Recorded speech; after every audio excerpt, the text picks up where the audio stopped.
The following is a production of CUTV Sports.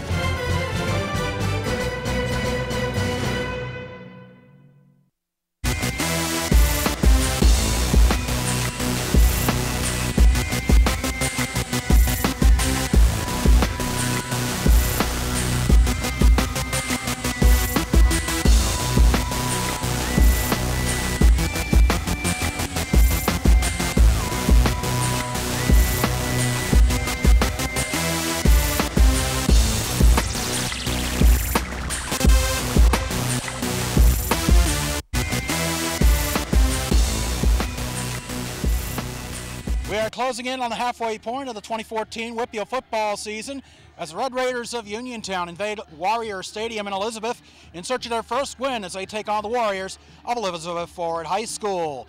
Hello everyone, alongside Matthew Hagee, I am Creighton Rabs. We are delighted to have you with us. Week number 5 of the Whitfield season, nearing the halfway point, Matt, and both teams looking to rebound after last week. Both teams had a rough start. We'll start with Uniontown. They lost to their inner-city rivals, Laurel Highlands, who's been a great story, 39-14. There's been a little trouble. They've had some injury problems. As for Elizabeth Ford, they lost to their rival as well. Big 51-0 to Thomas Jefferson, but no shame in that for TJ. But, you know, Elizabeth Ford, they're looking for that breakout game. Maybe tonight's it. And keep in mind, TJ has beaten Elizabeth Forward by shot 6 of the last 7 meetings.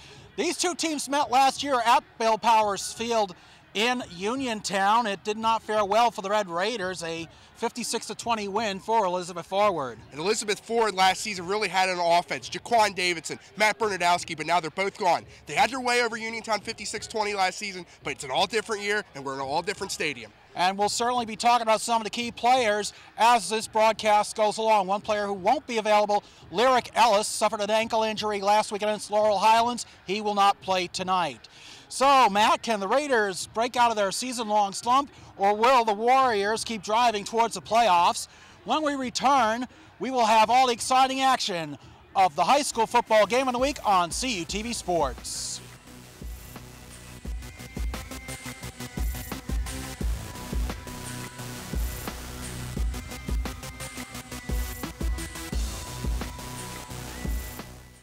For almost 30 years, CUTV has been the campus and community home for local news, sports, and entertainment. Broadcast in 100,000 homes in southwestern Pennsylvania, CUTV provides complete coverage of Vulcan sports as well as high school football coverage. Broadcast weekly live, CUTV News Center provides coverage of local and campus events, weekend weather, sports highlights, and feature stories. For more information on CUTV, check us out on the web, friend us on Facebook, or follow us on Twitter.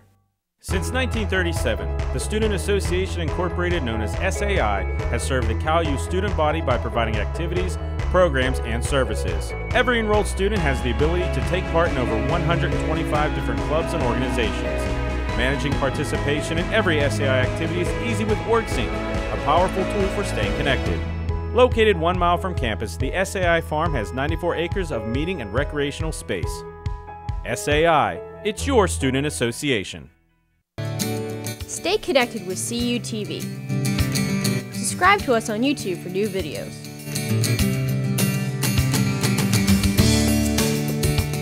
Follow us on Twitter for status updates.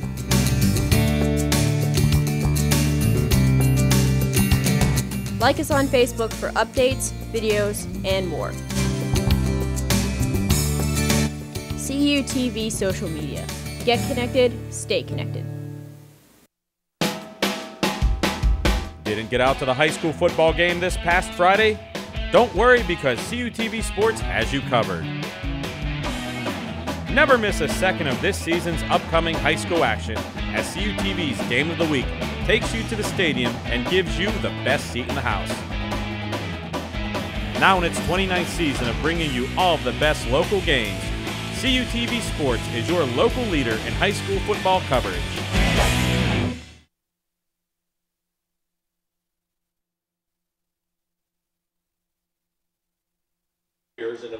Welcome back to Warrior Stadium in Elizabeth for CUTV's Game of the Week between the Red Raiders of Uniontown and the Warriors of Elizabeth Forward. Matt, let's take a look now at the tail of the tape. And we expected more out of Elizabeth Forward this season. They're only 2-2. They lost to Laurel Highlands that first game of the season. Uniontown 0-4. We mentioned earlier they had that tough loss to West Mifflin, but after that, they really haven't been the same. They've changed quarterbacks, but you see here, points for and points for are pretty even. Points against, you see Uniontown's defense has been really roughed up lately, and they're on a 4-game losing streak. Elizabeth Forward, they lost last week to Thomas Jefferson. And you were alluding to that, Matt. The Red Raiders have been outscored 135-37 in their last 3 games since their 5-point season-opening loss to West Mifflin. And you see and Elizabeth Forward, of course, as we mentioned, they had that tough loss to that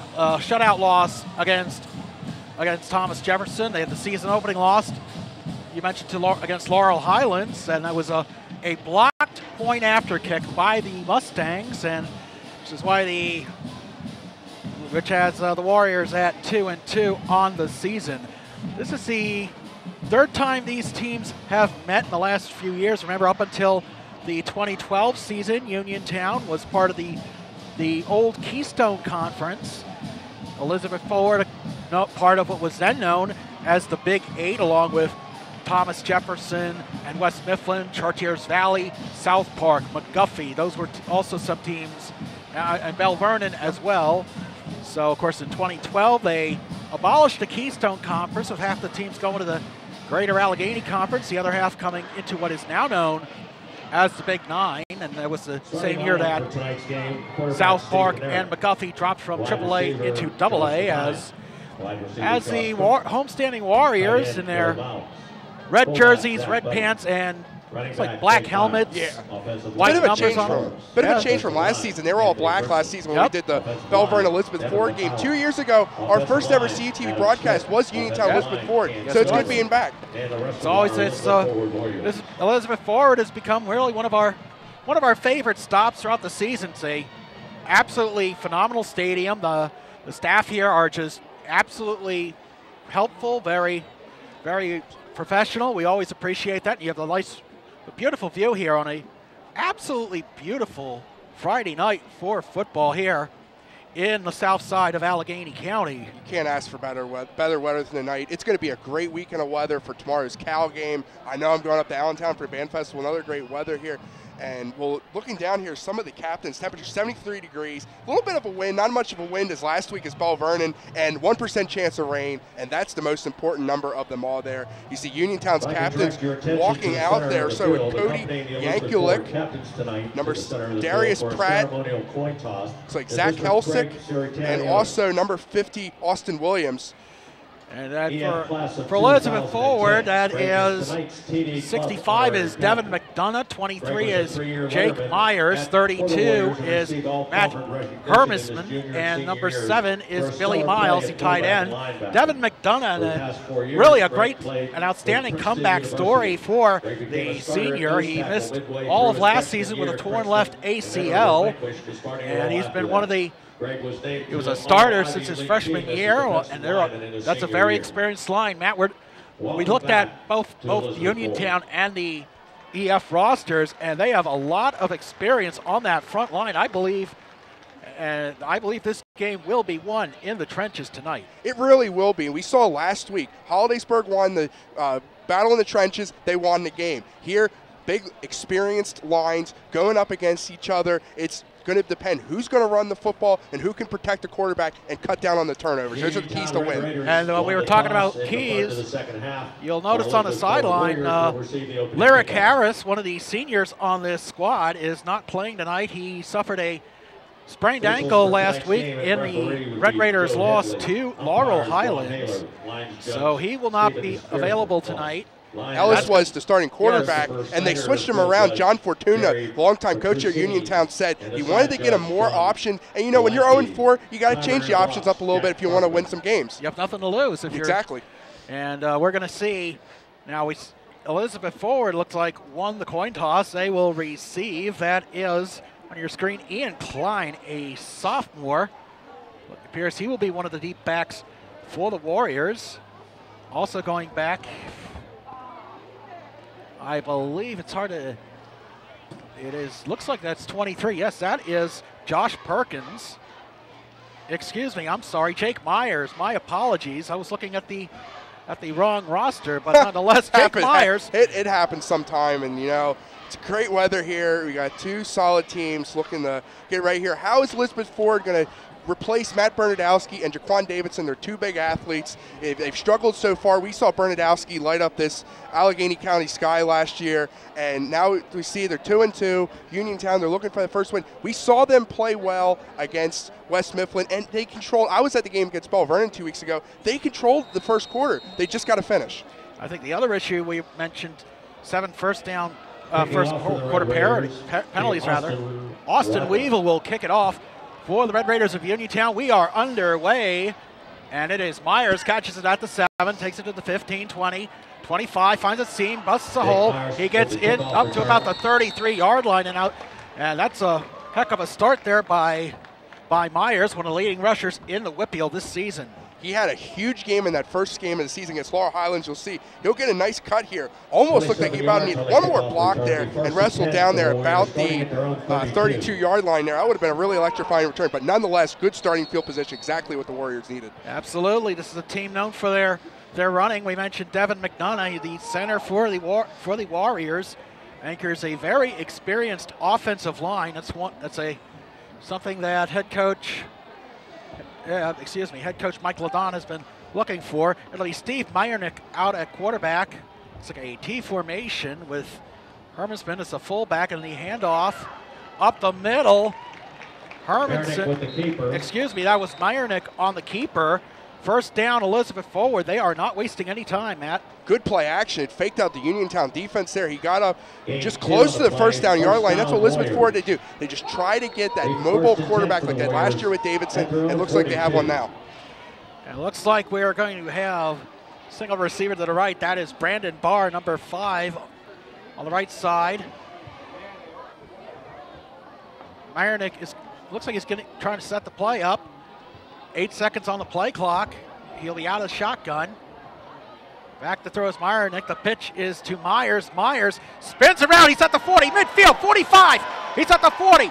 He's at the 37-yard line. A touchdown-saving tackle by Zach Helsick for the Red Raiders, but a big gain on first down for Elizabeth Ford. And this isn't a touchdown, but this is as highlight as you get. Look at that. Spin button right there, circle button, and then he's run up here, and he delivers a big blow right here. Boom, right there. It's tough, hard run, and we expected out of Myers. Myers entering the game. We had the numbers here. We'll get that in just a moment. 674 yards on the season for the senior, and we were talking about who's going to step up for this Warriors offense. That may be your answer. Is number 23. Hand off again to Myers. Myers up the middle, gain of about 4, penalty on the play. Flag on the play. And we'll see what the penalty flag is there, but Uniontown, they got gashed. They could keep getting gashed by these running backs. 2 weeks ago, Anthony Levis against Uniontown, against Bell Vernon. We'll see what the flag is on here, but it's something they have to work on up front there. Right now, Elizabeth Ford controlling the line of scrimmage. And referee Joe Healy with the call. It is against Uniontown. Face mask penalty on Uniontown. And as we mentioned, Matt, the Uniontown's the one issue a lot of people have been expressing. Well, there's a replay first. 5-yard penalty. And see, it's a big pile right down there, but it looked like one hand. I couldn't see what it was on that big pile there for Uniontown.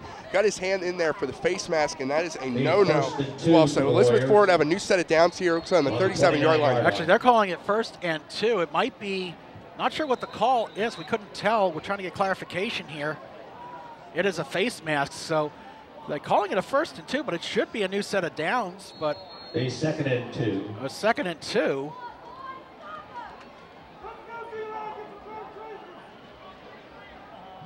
.10:24 left in the first quarter. Elizabeth Forward driving, so. And I'm wondering if they declined that penalty. In any event, here is the quarterback keeper. He may have enough for the first down to Steve Meyernick. We'll wait and see. It looks like he may be a yard short, though, Matt. It depends where they spot it. It looks like the referee down the field is signaling. Signaling 3rd down here. It looked like yeah, it is. He put his hand up like thinking it was a first down, but Didn't give him forward progress. That's what I thought too, but I guess he was ready to getting the play clock set. So a third down and 1 for the Warriors at their own 29-yard line. See if they open some play action here.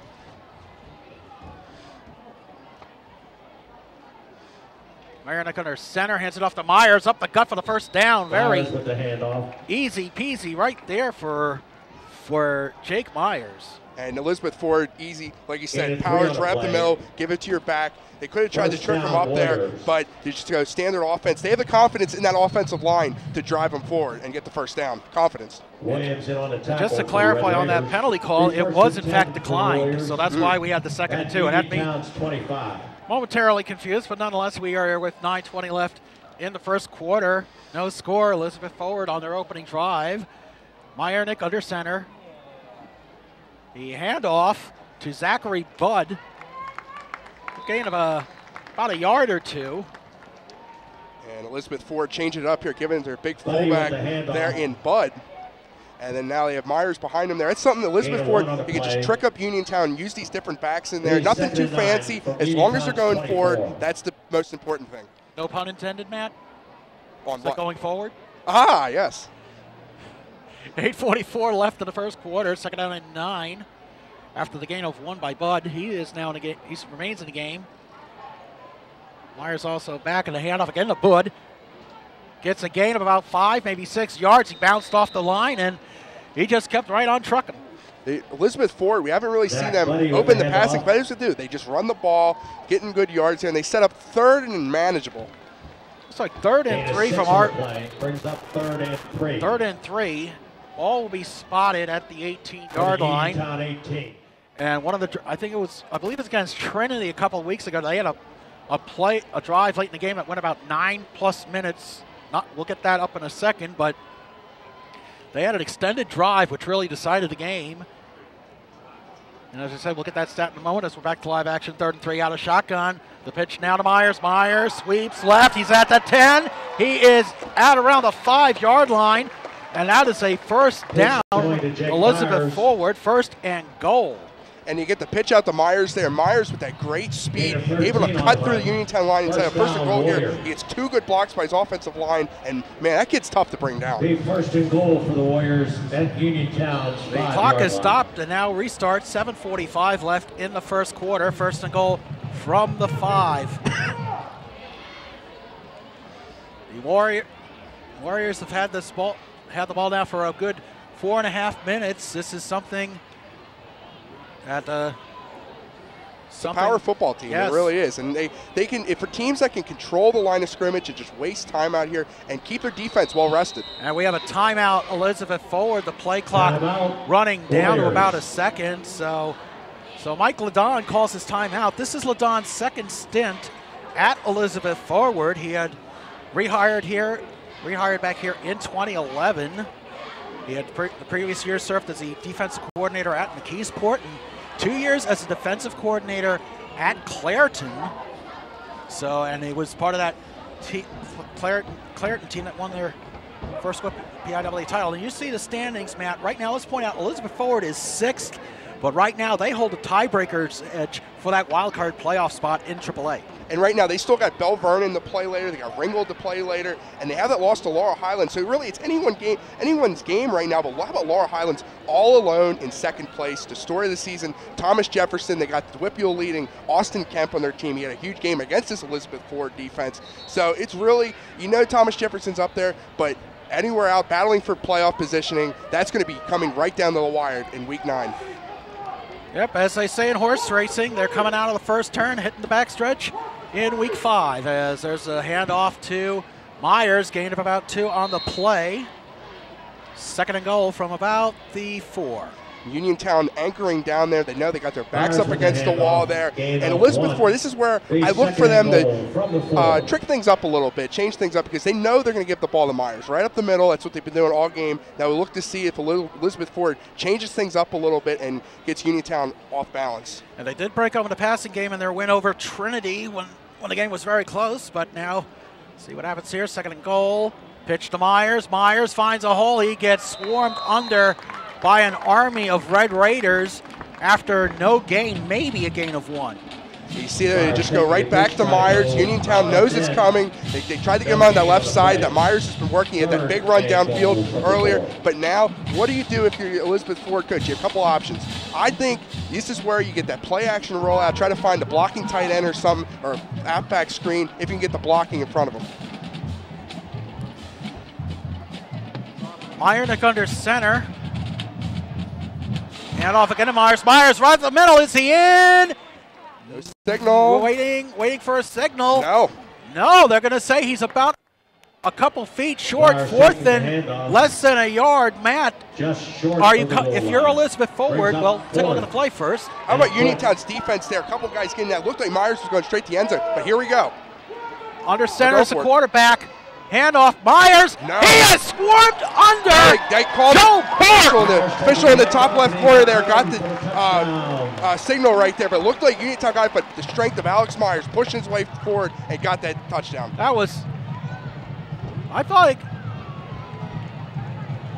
it looked like at first glance that Uniontown stopped them, but he got that forward progress, and the official in the top left corner near the end zone there put his arms up, and Elizabeth Ford, they're up 6-0. Well, that was a good catch there, Matt. Buckley to attempt the extra point. Point after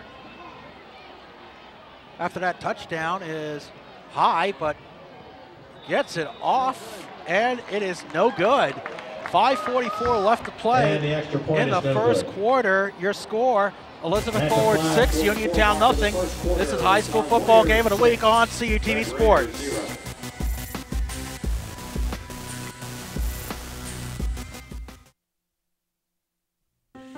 A boy born in Joplin, Missouri was fascinated by anything with wheels and a motor. The odds of him winning both the Daytona 500 and the Brickyard 400 in the same year, 1 in 195 million. The odds of the child being diagnosed with autism, 1 in 110. I'm Jamie McMurray, and my niece has autism. Learn more at autismspeaks.org/signs. 29 down.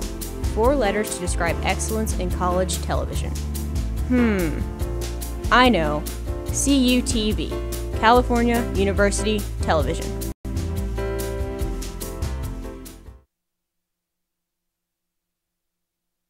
And welcome back to Warrior Stadium in Elizabeth. The Warriors of Elizabeth Forward striking first. Nearly a 6-minute, 16-second drive for a touchdown. The point after missed. Mosley and Forsythe back for the Red Raiders. So it'll be Phil Mosley. The number 10, one of the deep backs for the Red Raiders, as I believe that's Tyler Buckley's going to kick off. So there is the spot. It's a squib kick. It's going to roll out of bounds, but it's scooped up by Mosley at the 23. He spins around. He's at the 40, inside, just short of the 45-yard line before he's knocked out of bounds. And Creighton, how often do you see the team's quarterback going out and returning the kickoff? But the thing is, Phil Mosley was the starting wide receiver for this Uniontown team earlier in the season. He's a multiple athlete. He kind of reminds me of Michael Robinson a couple of years ago for Penn State. Quarterback, running back, receiver. I mean, he might have played some defense too. A lot of these players, though, Matt, they do play both ways, offense and defense. It'll be 1st and 10 for the Red Raiders. The ball will be at their own 44-yard line.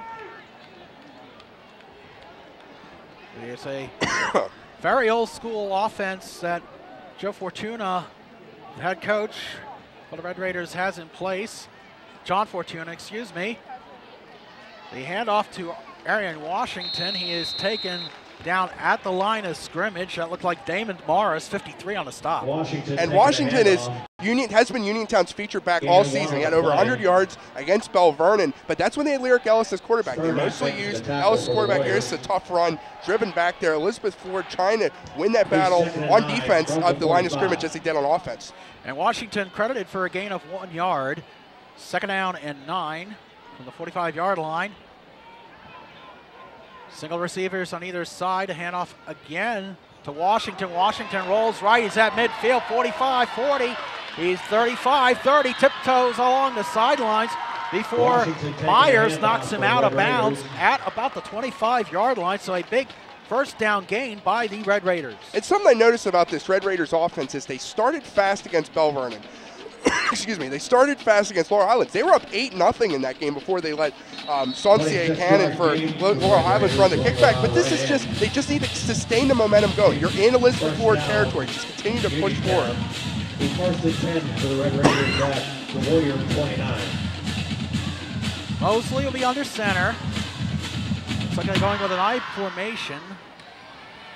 And a handoff to the fullback. That is Perkins, excuse me, Jeremy Perkins, with a gain of about 4 on the play.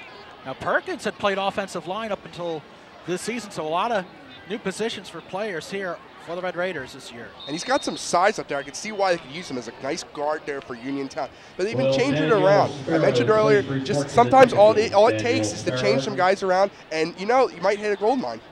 Yeah, Coach Fortuna is saying that Perkins thrives on blocking, so it is now 2nd and 6 from the 25. Hand up the middle. Looks like a gain of about 3 on that play.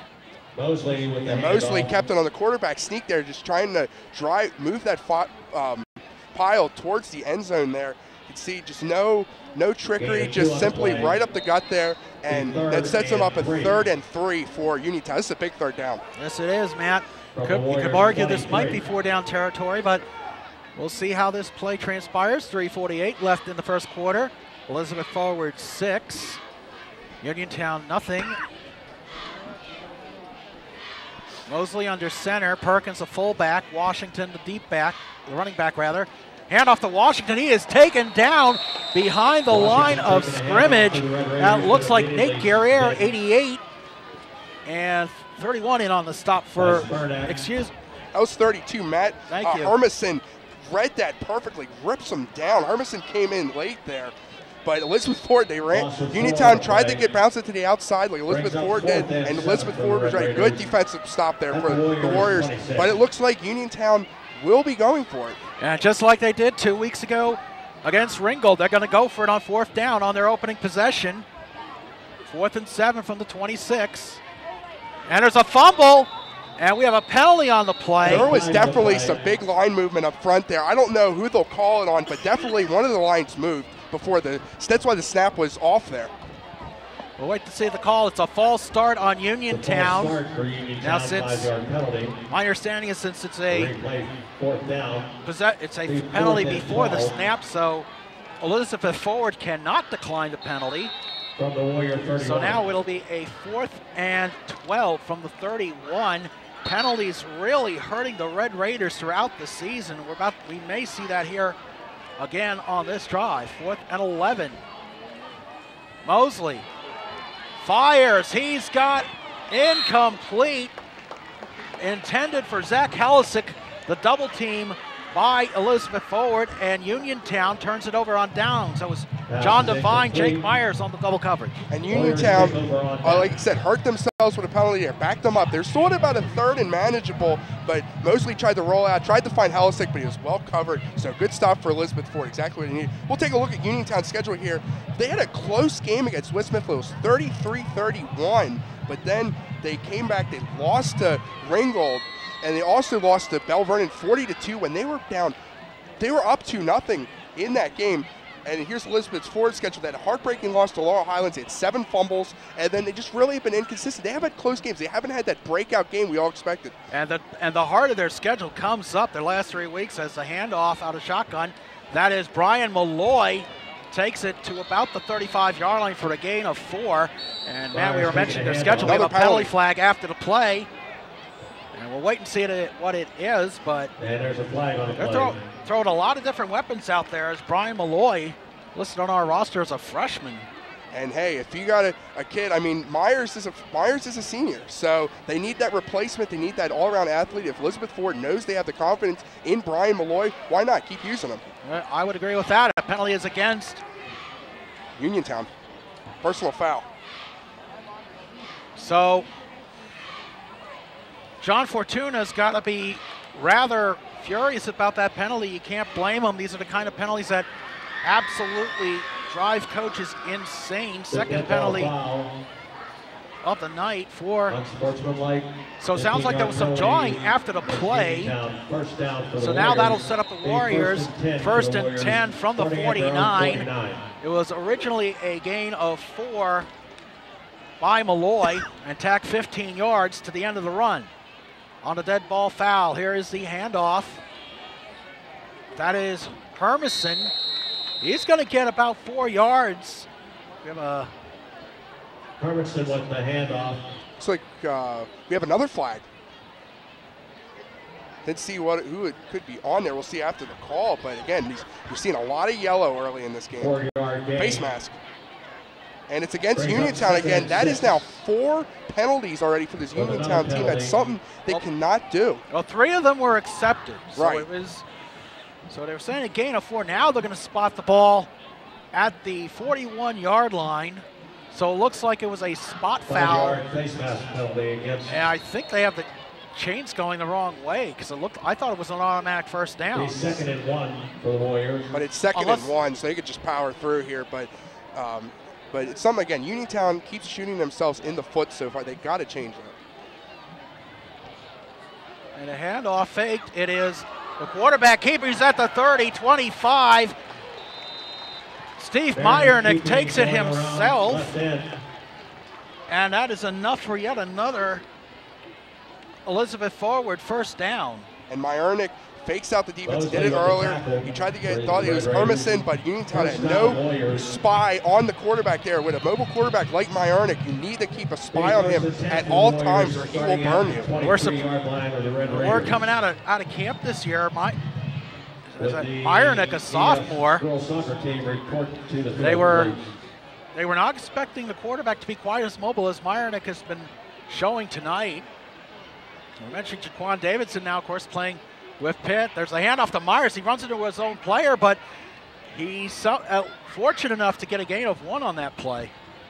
That's just good awareness there by Myers. He had a little snafu, ran into his own guy on the handoff there, but as long as you just get those positive yards, make something out of nothing, it just shows the speed and power and great ability by Myers there. And it is no gain on the play. 2nd down and 10 from the 23. 1 minute remains in the first quarter. Elizabeth Forward leading Uniontown 6-0 on 2nd and 10 from the 23. Hand off to Myers. Myers takes it up. He's at the 20.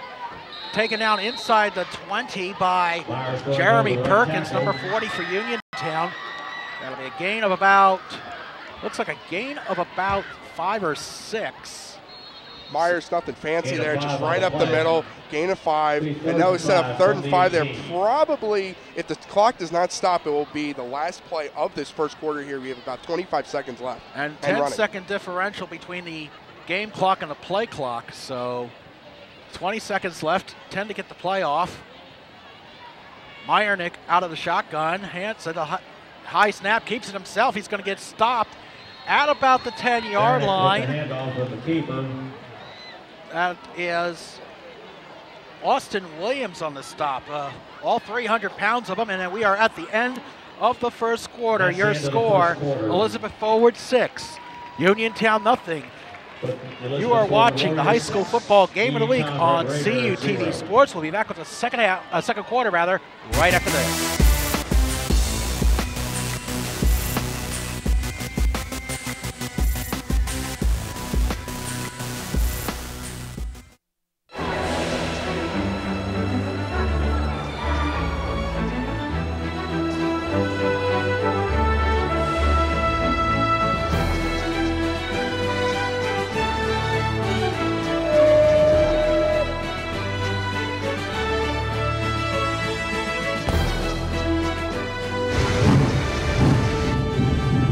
Explore new worlds.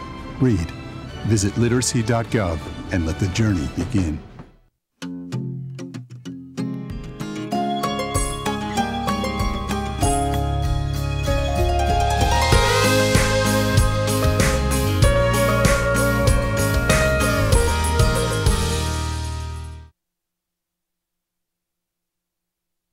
Welcome back to Warrior Stadium in Elizabeth. There you see the homestanding Warriors of Elizabeth forward with a 6-0 lead over Uniontown in a big showdown in the Big Nine. See the Red Raiders back on their heels. They have a 4th down and 3. The ball is at the Uniontown 16-yard line, and it looks as though the Warriors are going to go for it, Matt. Why not? I mean, you've had success with Myers. It's only 3 yards. And Uniontown jumped. We'll wait and see. Now, Uniontown did jump. We'll wait and see if they were pulled offside by the offensive line of Elizabeth forward. We'll get the call from referee Joe Healy in just a second. It is against Uniontown, so once again, penalties just killing the Red Raiders, and you were down there 2 weeks ago in Uniontown when they had those penalties in the first quarter, against Bell Vernon. And it killed them because they were controlling that game, but those penalties wiped out those offensive drives. The only points they got was a safety. So now it is a 1st and 10 for the Warriors. Handoff to Hermison. Hermison, no, I take that back. It's a fake to Meyernick. Meyernick is in the end zone. Touchdown, Elizabeth forward. And Steve Meyernick really fooling a lot of people, your announcer included. But that's a big play for the Warriors, 12-0.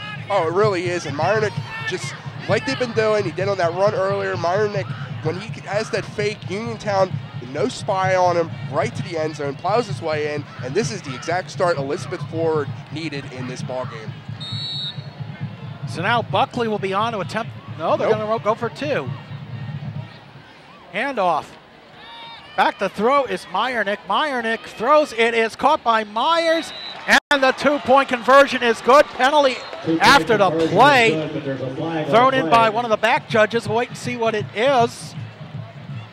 But that's the first time we've seen Meyernick back to pass, even on a 2-point conversion. He hasn't thrown the ball at all, I don't think, on the offensive drives there, but he gets out to Myers and gets the touchdown. That is the 2-point conversion. You are, as to quote the late great Ed McMahon, you are correct, sir. Penalty is against Elizabeth forward, blocking the back. It looks like so. Tough break, because that was a great play. So now they're going to mark it off. Looks like. So now they're going to mark off 10 yards. So now that will set up the 2-point conversion at the 12-yard line. And it looks like it might have been a spot foul, Matt, because if I'm not mistaken, the spot is usually at the 3. They have it at the 12, so the foul occurring at the 2-yard line. So we'll see if they try. They'll obviously try to pass here, I would believe.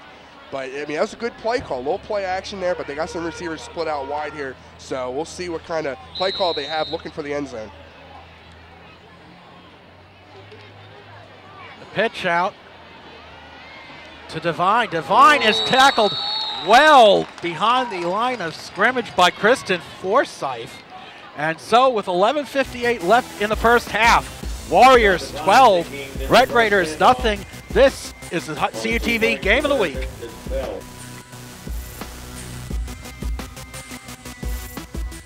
For almost 30 years, CUTV has been the campus and community home for local news, sports, and entertainment. Broadcast in 100,000 homes in southwestern Pennsylvania, CUTV provides complete coverage of Vulcan sports as well as high school football coverage. Broadcast weekly live, CUTV News Center provides coverage of local and campus events, weekend weather, sports highlights, and feature stories.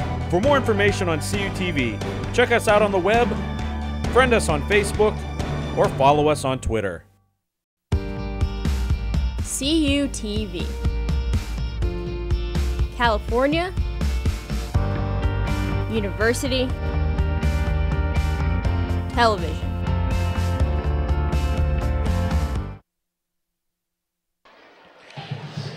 Welcome back to Warrior Stadium in Elizabeth. Along with Matt Hagee, I am Creighton Rabs. 12-0 Elizabeth forward leading Uniontown. Matt, the Warriors have had the ball for the entire game except for Uniontown's drive, which lasted 2 minutes and 1 second. So absolute domination by the Red Raider, by the Warrior offense. They are about ready to kick off. But even though Elizabeth Ford, they didn't get that two-point conversion there, credit Christian Forsythe on that play. Any type of momentum that Uniontown's trying to get here, maybe that was it. And the kick is squibbed, caught at the 30-yard line. 35, spins around to the sideline, does Malachi Howard. So he'll get it up to about the 40-yard line. Interesting decision here by Elizabeth Ford. They're not kicking deep, so we'll try and find out what the scoop is on that in a little bit. But right now the Red Raiders offense with Phil Mosley at quarterback. Again, remember they are without Lyric Ellis. Lyric Ellis was supposed to be one of the big players for the Red Raiders coming into the start of the season. And he had a big game against Laurel Highlands, using him as that all-purpose back. He caught a touchdown pass. He had a rushing touchdown. So he was still there. It's just a tough break for the kid. Handoff. That is Washington. Gain of about 4 yards. So. Washington taking the handoff for the Red Raiders, going over right hand. You know, they're just trying to change it up. They're using Washington there. But something I noticed with Elizabeth Ford with those kicks, even if they kick it straight up in the air, and if it's short distance, I mean, Uniontown doesn't get that ball. It could be calamity, and Elizabeth Ford could recover. So that could might possibly what they're doing. That's an interesting point, Matt, because the ball has to travel 10 yards. It doesn't matter how, but as long as it traveled 10 yards, it's fair game. 2nd and 4 for the Red Raiders. Washington with the handoff. He gets swarmed under immediately by an army of Warriors. Saw Bud, saw McDonough down there. Elizabeth Ford was ready for it. Looked like Damon Morris, again, 53, also went on the stop map. And they were just ready for it. Look at it. There is McDonough, 65. McDonough in for the tackle for the Warriors. And there's Bud, 31, coming around there. It's just Elizabeth Ford. It didn't matter. Just both got tackles, credited for the tackle on that play there. And also, if Elizabeth Ford, you can give Uniontown, you can afford to give Uniontown that field position that you have confidence in your defense, you can stop them. Uniontown going to the short T formation on 3rd and 8. Handoff, Washington rolls left, and he gets taken down, shoestring tackle by Billy Miles. So Uniontown 3 and out. It looks like the punt team is coming on. And Elizabeth Ford using a sacrifice in there. Miles coming in, drags Washington down, because it looked like at first Washington had a lot of open space there on that left side, but Myers, well aware of the play there, Miles, excuse me, and just brought him down and forced the 3 and out. Exactly what Elizabeth Ford drew up there. So, listen, Uniontown's offense not able to get anything going as the punt is away. As Myers is back to field, he's just going to let it bounce. Going to take a Uniontown roll. It will be down at inside the 9. Ben Wilson downs it for the Red Raiders, so it'll be 1st and 10 for the Warriors from the 9-yard line. And Matt, high school roundup, you can see it Tuesday through Fridays here on CUTV. We have the highlights of our game of the week, also from the game of the week from our friends down in South Union for Laurel Highlands. You have standings, predictions, much more. Anything you want to know about high school football in the Mon Valley, you'll get it on High School Roundup. And Laurel Highlands, that homecoming, non-conference homecoming game against Mars, and we also do predictions, 5 games, top games we believe. And Creighton, you are leading us all right now, so congratulations so far. Well, you know, Matt, sometimes it's better to be lucky than good. A couple of them were just shots in the dark as Myers takes it up the gut to about the 30-yard line. And I thought I could have sworn they downed the ball at the 9, but they actually gave him the 23-yard line. Well, Uniontown, the 2 Uniontown players down there, the one was Ben Wilson, came a little close there, so maybe one of the officials saw it touched him early beforehand there. That's just a good break for Elizabeth Ford, and they could just start a little closer towards the Uniontown end zone. It certainly is. They're at the 29-yard line, 2nd and 4 with 9:08 left in the first half. Myers again, up the middle. He has the first down and then some. Nothing fancy. Give it to your back, right up the middle. Just push ahead and continue to work it here. Myers, you know, he had a I don't believe he's been under 100 yards in any game so far this season. Well, against Thomas Jefferson. Last week he was, yes. But still, I mean, and that's a good Thomas Jefferson defense, but he's got the yards when he's needed them. It looked like he's well away for another 100-yard game. We'll see. We'll try and calculate that for you at halftime. Meanwhile, gain of 5, 1st and 10 for the Warriors. 8:46 left. Ball's at their own 34-yard line. It's like Uniontown brings some pressure, but Myers finds a hole, gets a gain of about 7 yards to the 41-yard line. Brought down there by Mark Harris, number 56 for Uniontown. Elizabeth Ford continues to drive Myers up the middle there, and that's only going to wear down this Uniontown defense. You can see he breaks the tackle there. That was Ben Wilson for Uniontown. So just nothing fancy, like I keep saying, nothing fancy, just right up the middle. As long as you get positive yards, you know, short yards, sometimes they're the best kind of yards. 2nd down and 3 from the 41-yard line. Myers again up the middle. He gets more than enough for the 1st down. Needed the 44. Gets to the 48. And I'll tell you what, I would like to see what Myers would have got there, but he ran right into a pile of his blockers there. That was number 63, Camden Stover. But just right ahead, they're right in the middle of the EF right now. Just continue, and they're just wasting that clock. Tick, tick, tick, tick. 7:52 left. They can get another score and give Uniontown as less time as possible before the half. And that was the case in their game against Trinity.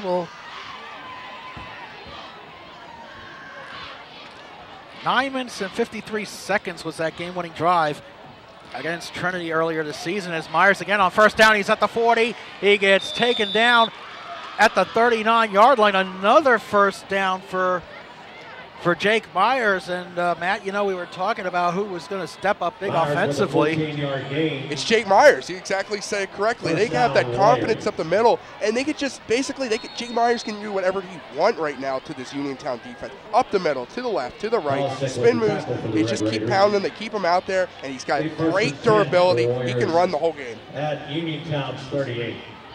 1st and 10 from the 38 for the Warriors. Out of the shotgun, they fake handoff, and the quarterback keeper, 30, 25, 20, 15, zigzags, avoids the defender, touchdown Elizabeth Forward. Steve Meyernick fakes the handoff, takes it to the house, 38 yards, and it's 18-0 Elizabeth Forward. And Meyernick, he's got 2 touchdowns now. This was a very good-looking run here. Meyernick, you'll see down there, he gets the block from Joshua Kreutzer right about back there, and a little spicy.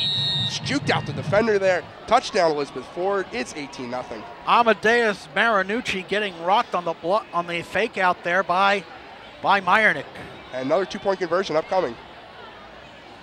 Handoff, Myers gets taken down well short of the goal line, so 6:57 left in this first half. Elizabeth Ford, 18, Uniontown nothing. This is a high school game of the week on CUTV Sports.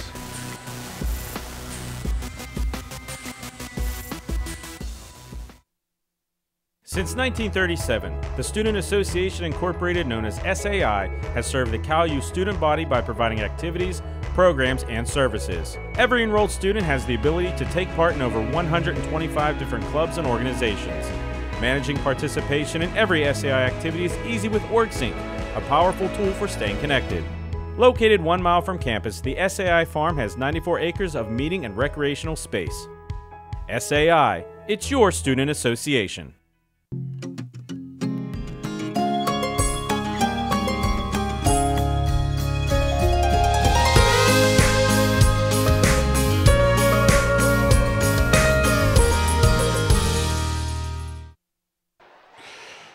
Welcome back to Warrior Stadium in Elizabeth. The Elizabeth Forward Warriors with an 18-0 lead over Uniontown. Matt, it could be a much bigger score, but they have not been successful on any point after conversions, either kicking or running. No, they haven't, and that's something it's been a good moral victory for Uniontown, but they got to keep getting those stops on defense. They're letting Jake Myers run all over them, and you know, Uniontown, they got to get that offensive stability. Here's another squib kick.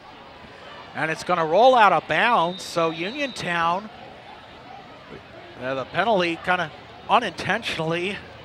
That's one of those risks you take on those squib kicks. If it goes, takes a couple weird bounces and it's out of bounds, and Uniontown will get good field position to start. We'll see where they spot it, or they might make them re-kick. We'll wait and see. Looks like they're going to make them re-kick the way they're running. And rather interesting decision, but they have the right idea. Yeah, they have the right idea, but yes. it's just about the execution and just how you control those bounces. The ball can bounce anyway on the field. And John Fortuna, his 20th year as head coach of the Red Raiders, thinking, all right, he's been at this for 20 years. He knows better than anybody else. So push it back 5 yards, re-kick. There it is, a bouncer caught at the 37-yard line. It's at the 40, 45, midfield. That is Malachi Howard, 22 for the Red Raiders. Gets it to the 49-yard line. That is where the Red Raiders will set up shop on 1st and 10.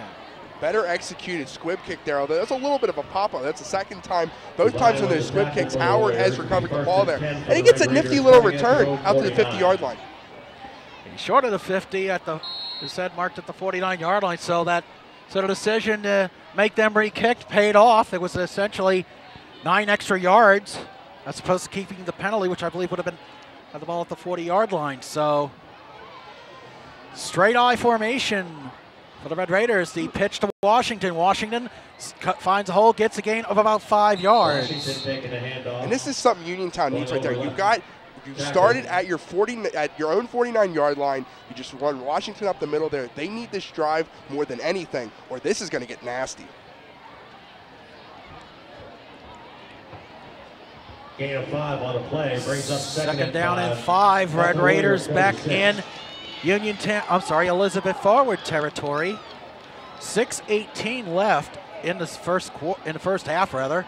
Back to the I formation goes the Red Raiders. The pitch, Washington finds a blocker, gets through traffic, it gets to about the 40-yard line for a first down. Great block on the play there by Mark Fike, 74, one of the veteran offensive linemen for this Red Raider team. And Fike's the biggest guy on that line for Uniontown, right here in your screen, getting the block and plowing the way, giving the good. That's one of the best runs Washington's had so far in this game. Good also work. Christian Forsyth, one of the other running backs, also getting a good block. You see back to the I formation go the Red Raiders on 1st and 10 for the 40.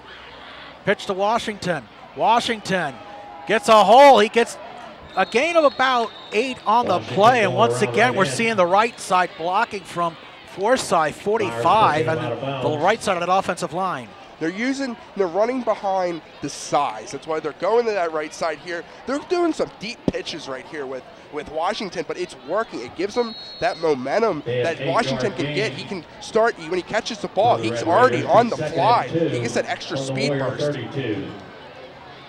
Gain of 8 on that play. It is now 2nd down and 2 from the 32-yard line. Under 6 minutes left. Back in the I formation. Go the Red Raiders, and the Uniontown gets a gain of about, they get the first down. I believe that is Jeremy Perkins.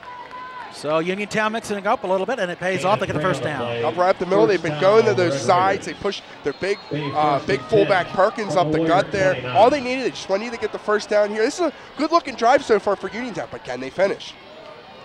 Yes, that's the big question. They need to stay disciplined here on 1st and 10 from the 29. Pitch back to Washington. Washington again to the right side. He gets to about the 20-yard line. He bowls over one defender, but gets to about the 17-yard line. And, Matt, we're going to see Billy Miles, the defender, number 7, getting taken for a ride there by Washington. But if Billy Miles doesn't wrap his leg up here, he's probably going for 6. You see Washington gets the leg wrap right there. Miles trying to do all he can to get Washington down here. First red zone trip for the Red Raiders. Miles is about 195 yards, by the way. And again, Washington to the right side.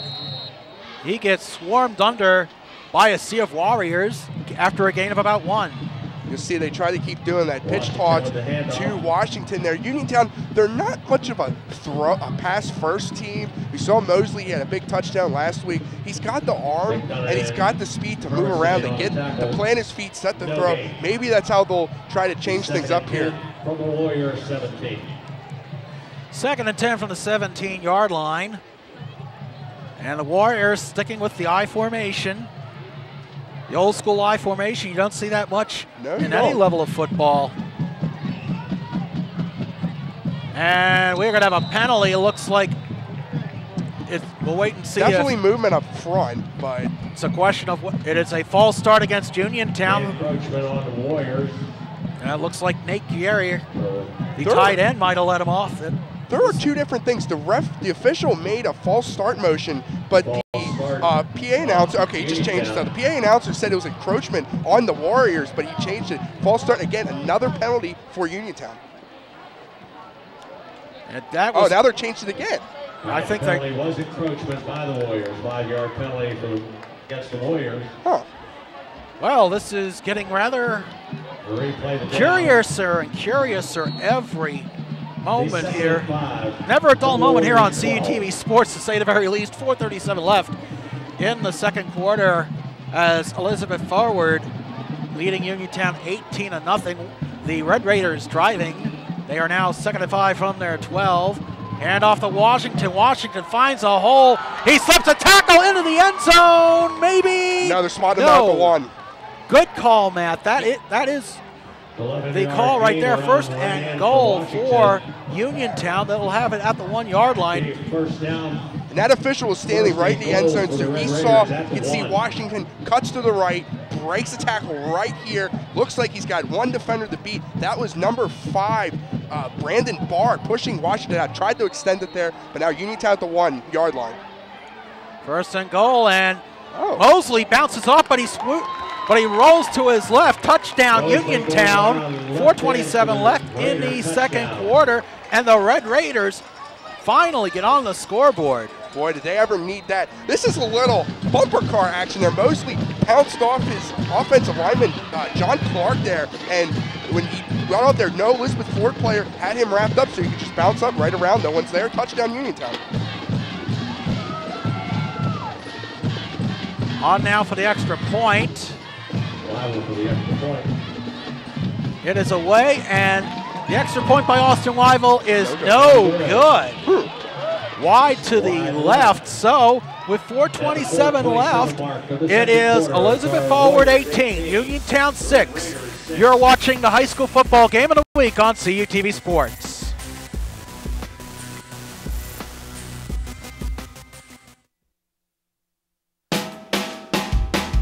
Didn't get out to the high school football game this past Friday? Don't worry, because CUTV Sports has you covered. Never miss a second of this season's upcoming high school action, as CUTV's Game of the Week takes you to the stadium and gives you the best seat in the house. Now in its 29th season of bringing you all of the best local games, CUTV Sports is your local leader in high school football coverage.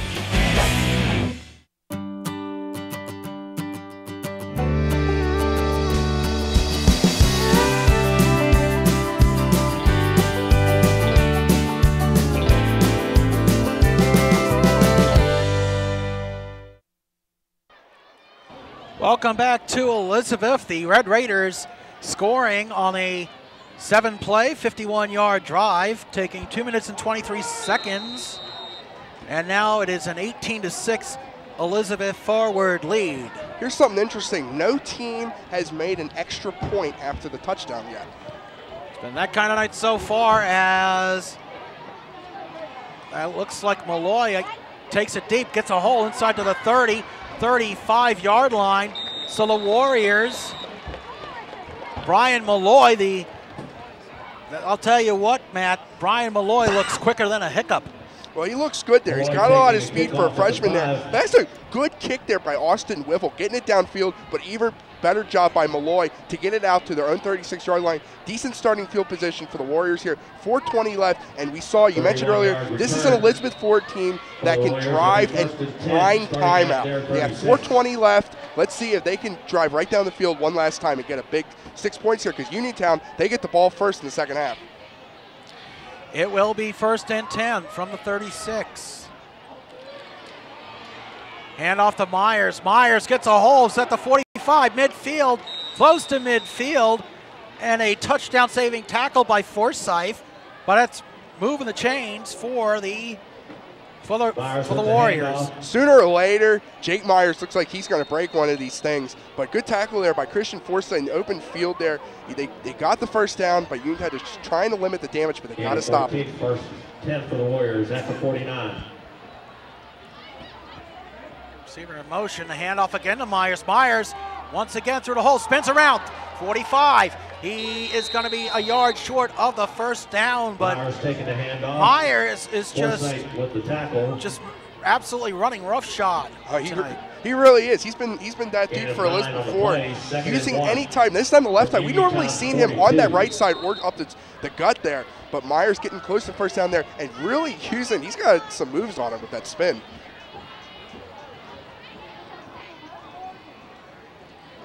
Now the Warriors get the play in on the sidelines.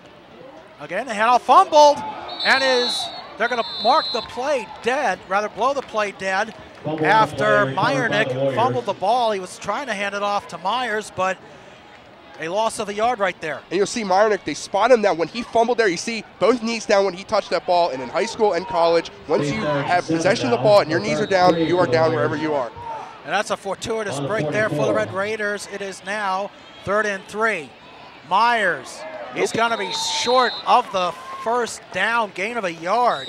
So what do you do here if you're Elizabeth Ford? Timeout Uniontown. Timeout Uniontown. But as you were saying earlier there, what do I do if I'm Coach LaDon for Elizabeth Ford? I go for it. That's about where Uniontown's been starting earlier there. Even though Uniontown got that touchdown run there, but it wouldn't really change the difference. You try a punt, and it might go out of the end zone there. Squib kick here. But Uniontown trying to control that there with Jake Myers. They've been running up the middle. They've been getting beat all night running up the middle with Jake Myers. Elizabeth Ford, they might try to change things up a little bit here, but I think if you're Elizabeth Ford, you got 2:48 left here, run the ball or do something fancy because you have the skill set. You only have 2 yards. You have 2 yards and you're on Uniontown's 43, and like I said, that's about where they started. The best photos will appear online after the game. It was a gain of 1 yard on that last play, and Matt, it looks like they are going to go for it. That is Brandon Bard, a senior, number 5 now in at quarterback. So we wonder if they're going to try what they're going to try here. You might try booch kick. It's Billy Miles in motion. Oh, they're going to. As Barr rolls right, he gets the first down at the 40-yard line. Brandon Barr does a nice job rolling out to his right and gets more than enough for the first down. You know, the way he was set up and the fact that Meyernick was not on the field, I thought he was going to try to booch kick it. But, again, he'll just keep it himself, run for 2 yards, exactly what they needed. Elizabeth Ford in business. He needed the 41. He got to the 40. It is a gain of 3. 1st and 10 for the Warriors. First down and 10 for Elizabeth Forward. Ball is at the 40-yard line with 2:41 left to play. Uniontown is down to, I'm sorry, each team has 2 timeouts rather, and there's the Meyernick back in the game. He gets a gain of about 6 yards. Marinick with the keeper. Excuse me. 2nd and 4. That was a great fake there. That play was almost blown up in the back there by Uniontown. He was trying to give the ball to Myers, but he saw the Uniontown defender was bearing down on himself, and he's able to get around there for a decent game, 6 yards there. 2:11 left in the first half. Coming at a halftime, we will have our halftime band performances, as we always do here on the CUTV Game of the Week. Handoff, pitch back to Myers. Myers, 30, 25, 20, 15, close to the 15-yard line, gets forced out of bounds by Ben Wilson. So that, but not before. Myers, surprise, surprise, first down. You know, a pitch toss, right side, that's what they've been doing. That's been their bread and butter all night. Running Myers any which the way they can. They've had success there, and he's getting close to breaking one of these things, but they're in the red zone again. You got 153 left. If I'm Elizabeth Ford, take your time and just make sure Uniontown has no chance to get that final strike here at the end of the half. They're going no huddle. Twin receivers to the left. First down again, Myers up the middle, gets a hole. Looks like he may be 1 yard short of the first down, but another big gain nonetheless for Jake Myers. Looks like he'd be spotted, gain of 9 there, but right up the middle here, 136. And Elizabeth Ford, they're speeding things up, but that Uniontown defense, they're tired. They're really tired. And if Elizabeth Ford keep them off track here and just plow their way into the end zone. This isn't a quick strike offense, Uniontown. And it's also worth noting, you know, we see a lot of this in AA and single A. Even here at the AAA level, you see players playing both on offense and defense as bars in motion for Elizabeth Ford. Myers, first down, he's at the 5, finds a corner. Touchdown, Elizabeth Ford. Jake Myers finds his way into the end zone with 1:03 left in the first half, and the Warriors, they are just in beast mode. And 4 rushing touchdowns, all 4 touchdowns, 2 from Myernick, 2 from Myers there. Right side, breaks the tackle of Ben Wilson there. Easy money for Jake Myers and the Elizabeth Ford offense. And we'll see if the Warriors are successful on this 2-point conversion, neither team converting any points after tonight. And I think it looks like Myernick converts on the run. Marinick, rather, excuse me. We've been butchering his name all night, but nonetheless, with 1:03 left in the first half, your score, Elizabeth Ford 26, Uniontown 6. You're watching the high school football game of the week on CUTV Sports.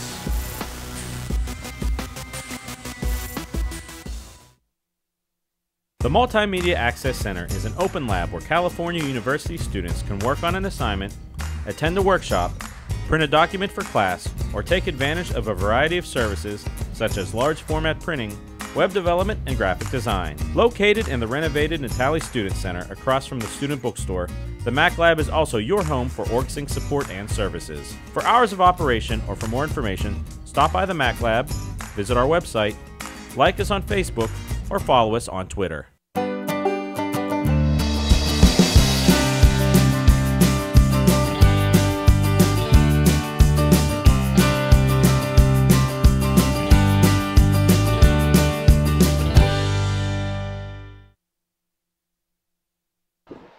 Welcome back to Warrior Stadium in Elizabeth. 1:03 left to play in the first half, and our statistician Damon Matson telling us 131 yards for Jake Myers. So, and this is only the first half. Imagine what it'd be like. Really could be. And if Elizabeth Ford opens this game up more, they might take Myers out of the game. But I'll tell you what, it's been a great game. Myernick, Jake Myers, different backs. We'll see another squib kick here, out of bounds. So we'll see how Uniontown addresses it if they decide to force the Warriors to re-kick, or if they just take the ball at the 40. And it looks like re-kick. Yep. It worked out well for them the last time, remember.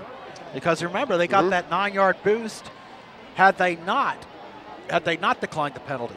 And Uniontown scored a touchdown here. They'll have about a minute to work with, depending on how they touch the ball, how much they run on this kick. But basically, they'll have a minute around. So they got some time, but they need to work fast. And Uniontown will accept the penalty on the illegal procedure against Elizabeth Forward. So the clock remains at 1:03. Buckley will now kick off from the 35-yard line. There, he kicks it down the middle. It is mishandled right there by Forsyth. He falls on it at the 35-yard line. So this time the strategy didn't quite pay off. We have 1 minute left. Zach, here's that touchdown from Jake Myers. Well, look at that touchdown again here. Giving it off to Myers. Works to the corner. Bounces outside. He's got one of that great speed to the outside. Breaks the tackle. And like I said, it's easy. Easy what he's been doing. He's made it look easy on the field there. And back to that kick, that's the dangerosity out of kicking those squib kicks. If Uniontown doesn't know what they're like, they're not organized, it could be a muff kick and Elizabeth Ford could recover. Yep. So that is a huge break right there for the Red Raiders, and we have a timeout. Looks like a timeout by Uniontown. So they will have one timeout remaining with 58.6 seconds left. So about a minute left there. Uniontown trying to, so you got to start the drive off good. You got to have a nice gain, work your way down the field. You only got 58 seconds remaining, so they just got to try to get some. If they can get a score here, they get the ball in the second half. Their offense has moved better. They've given it to Washington around the right side here. And we're going to take a look at our YouTube page here, CUTV Sports 1, the YouTube page. We'll have the rebroadcast of this game sometime later this week. We have all our Cal games on there. We have old match plays. We have our top 3 plays of the week from high school roundup. We have old high school roundups. We have anything, and you can see it anytime, anywhere. If you're not in the area, you can see our coverage of what we do every single week on our YouTube page, CUTV Sports 1. And one of my good friends on Twitter lives up in Hollidaysburg. She actually saw last week's high school game of the week up on YouTube. She lives in Hollidaysburg, and she was very impressed with the way you and Cody Jeanette called the game last week. So we're getting fans all over the place, Hollidaysburg, even Edmonton. You open it up. You open up our opportunities here. And I know I got a lot of friends back in Eastern Pennsylvania. I've shown them links. I've sent them links, posted them on Facebook, and they're also on Facebook page as well. We link YouTube and Twitter and Facebook and stuff, all the social media sites. Certainly helps. And we're greatly appreciative. We have a penalty on the play as Mosley with the keeper, but minimal gain, but we'll see what the penalty is. Judging from where the flag was, wondering if it might be holding, but we'll wait for the official call. Illegal shift, rather, on Uniontown, so push them back 5 yards. More penalties there for Uniontown. They can't afford to have penalties like this when trying to get a late score here. You got 53 seconds remaining.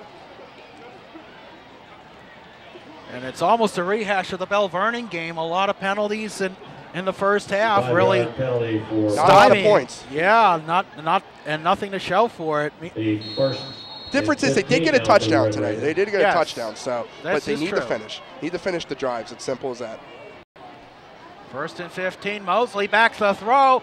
Fires. He's got Ben Wilson. Incomplete, overthrown. Wilson trying to get a calling for a pass interference penalty. None forthcoming. Looked like John Devine there for Elizabeth Ford fell down and he fell backwards. You can see Devine already falling over here. You'll see Mosley back to pass there. Decent throw there, hung it up a little bit. And you'll see right there, he almost knocks down Devine there and trips over him. So he wanted the flag, but I mean, in that case, he's not going to get one. It's also worth noting, Damon Morris, you saw at the start of the replay, 53 with some pressure on Mosley as it's 2nd and 15. Fumble. The ball is recovered by Elizabeth Forward, and Phil Mosley just mishandles the ball, fumbles it away, and I believe that is Adam Smith, one of the seniors, recovering. We'll see. It looks like 2 guys down there. It was Mike Princeton. It looked like 72 Smith. He's one of the senior linemen that Mike Gladon was so high upon with respect to his offensive line, but nonetheless a big break. Just a gut punch right there for the Warriors. 37 seconds left in the first half. I'm sorry, a gut punch for the Red Raiders, excuse me. And EF's got 2 timeouts. They can run Myers as much as they want. They got a lot of time. That's going to be an eternity for this Red Raider defense. Or they are not going to sit on this clock, it looks like, as quarterback out of the shotgun, fakes a handoff. Marinick in and out of the hands of Myers, incomplete. I believe that is Marinick's incomplete to Jake Myers. First pass attempt of the evening, 2nd and 10. Yeah, other on that 2-point conversion there, but it looked like that was a little dangerous throw. He missed Myers, and Darius Pratt there, 73 for Uniontown, almost came away with it. 32 seconds left in the first half. 2nd and 10 from the 30. Elizabeth Forward leading 26-6. And hand off to Myers. Myers up the middle to the 20-yard line. That'll be enough for the first down. He's spotting him at the 19-yard line. Looks like there was a Myers. He must think this is a video game. His moves are just insane tonight, Matt, as we are down to 24 seconds. Clock is rolling. 1st and 10 for 19. And Marinick takes it himself. He's at the 10. He gets to the... So Myernick, rather, is at the calling his own number. 1st and goal from the 8. And as they changed it up quick, they didn't use a timeout. Now they're going to use a timeout. So Elizabeth Ford's going to have one remaining there, but they used Myers up the middle there. You get Marinick right here. Oh, he's got that dual threat option quarterback. But you were mentioned earlier about Myers and what he's doing so far. He's putting up video game-like numbers, and we've seen some great back performances this year. We saw Anthony Welsh steal the show at Beth Center. We're seeing Myers here tonight. First and goal not a lot of running or a lot of offense last week at Hollidaysburg, but nonetheless, what Jake Myers is doing, it's impressive. The Big Nine has some seriously good running backs in Austin Kemp. You got Jake Myers, you got Levis for Bell Vernon as well. And Washington for Uniontown, he's had a nice game. And you have the kid, and speaking of talent, the players, you've got the kid from Laurel Highlands, Cannon. I wish I could remember his first name. Saucier Cannon. Yes. I'll tell you what, if Laurel Highlands can make the playoffs, Saucier Cannon will probably be the most popular cannon in Western Pennsylvania since Don Cannon. Great newscaster for Channel 4 from back in the day. I mean, Laurel Highlands has been a great story, but we saw earlier, we were looking at MSA or Twitter here, they were down 20-0 to Mars. So the Fighting Planets putting them on another planet. Yeah, but plenty of football left as Elizabeth Forward with the handoff. And there's a fumble. There's a think they fumble. got Hermisman fumbled the ball, but now we're going to, looks like Elizabeth Forward holds on to it, but 8.2 seconds left, and it looks like the final timeout for the Warriors. Almost disastrous there. Give it to Hessman up the middle. But Elizabeth Ford, it looks like they'll spot it at second and goal from the about the 5-yard line here. But you got 8 seconds. You have to take, I believe you have one more play. You can take a shot to the end zone and see what happens there. Then maybe if it doesn't work, settle for a field goal. We'll see. But they got to take a shot to the end zone. They can't stay out of or get out of bounds. They can't stay in bounds or time will run up there. But they have some options as well. Absolutely, they do, Matt. And we were mentioning earlier the standings in the WPIAL. We saw Elizabeth Forward was 3rd in the Big Nine, and the top 5 teams in each of the 3 sections, the Big Nine, the Greater Allegheny, and the Parkway Conference qualify for the WPIAL playoffs. And as we mentioned, Elizabeth Forward currently 6th in the Big Nine. They currently hold the tiebreaker advantage over the other 2 AAA schools. That is Indiana High School out of the Greater Allegheny and Ambridge out of the Parkway. So we are back to live action, 8.2 seconds left. 2nd and goal from the 5. Looks like the Warriors are going to take one shot at the end zone. Myers is going to get swarmed under. He was trying to pass, but incomplete. 2.6 seconds left. So Myers on the incomplete. On the reverse. Talk us through it, Matt. All right, I like it. It's a little fancy. Myers gets out here trying to get the ball, but Uniontown read that perfectly there. That was number 40. Christian Forsyth. It was Perkins for Uniontown. Also got Forsyth 45 down there with a little SWAT team action. But now looks like Elizabeth Ford will be going for 6 here. Interesting with 2.6 seconds left. And keep in mind, that stopped the clock. So that turned out to be a good heads-up play there by Myers, even though the pass was unsuccessful. So here we go. Final play of the first half. Oof. And the pass is incomplete. And that'll do it for the first half. Your score, Elizabeth Forward 26. Warriors 26. Uniontown 6. Coming up, our halftime tradition, our marching bands right here on the High School Football Game of the Week on CUTV Sports.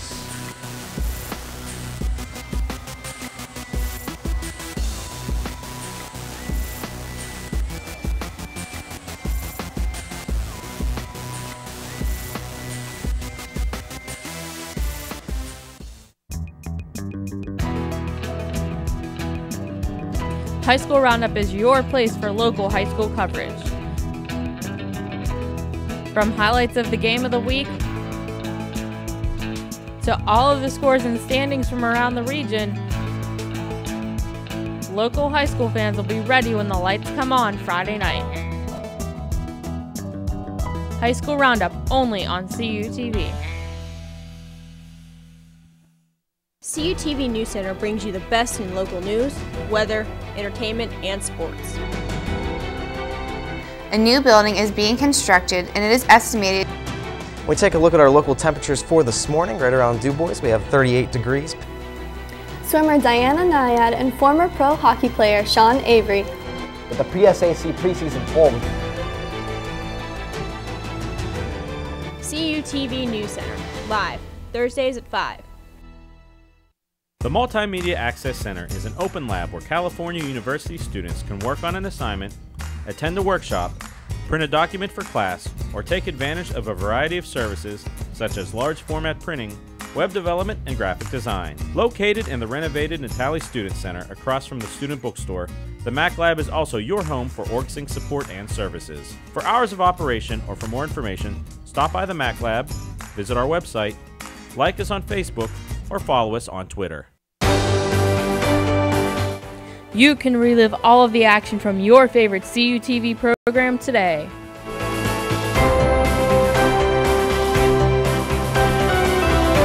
From regional championships to high school football, you can take home your favorite CUTV game or event to relive anytime. Just send a return address and DVD information with $16.95 per DVD to 250 University Avenue, care of CUTV. Order today.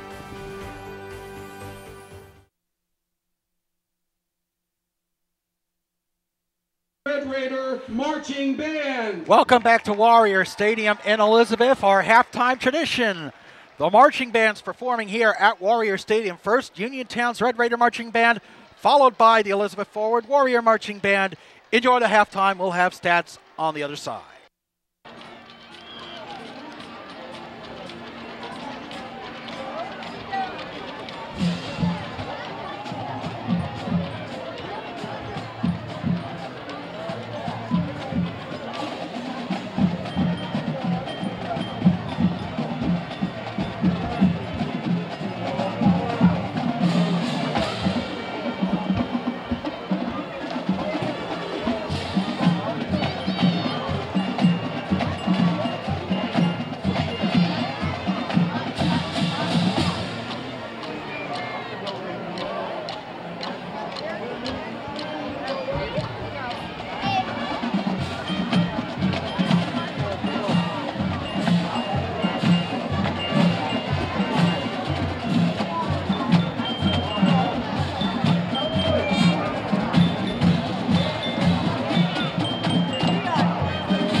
Before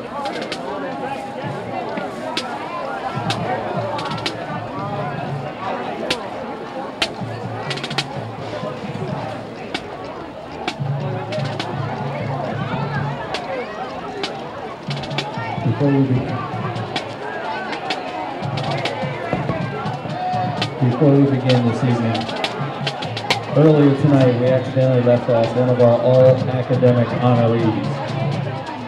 Ladies and gentlemen, let's take this time to congratulate Miss Kaylee Cougar, a member of the Color Guard. How about a nice round of applause?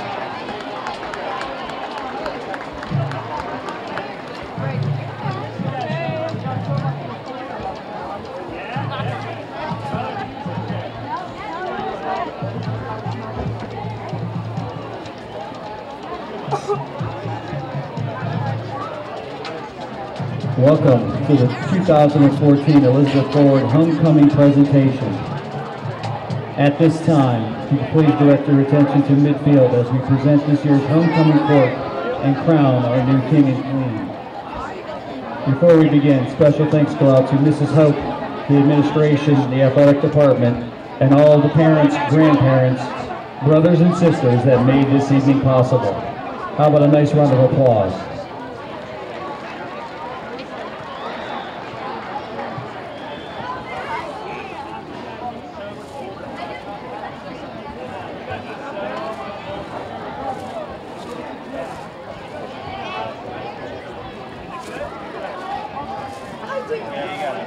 Our first couple this evening, Miss Dominique Carner, escorted this evening by Mr. Cody Towner. Dominique, the daughter of Lori Carner and Roosevelt McGee. Dominique is a member of Interact and TFIM. She plays softball and is on the track team. In her spare time, Dominique likes to hang out with her family and friends.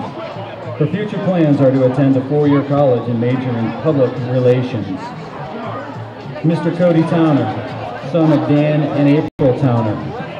Cody enjoys hunting, fishing, hanging out with his girlfriend and other friends. Cody plans to attend a trade school once he graduates from Elizabeth Forward. Ladies and gentlemen, Dominique and Cody.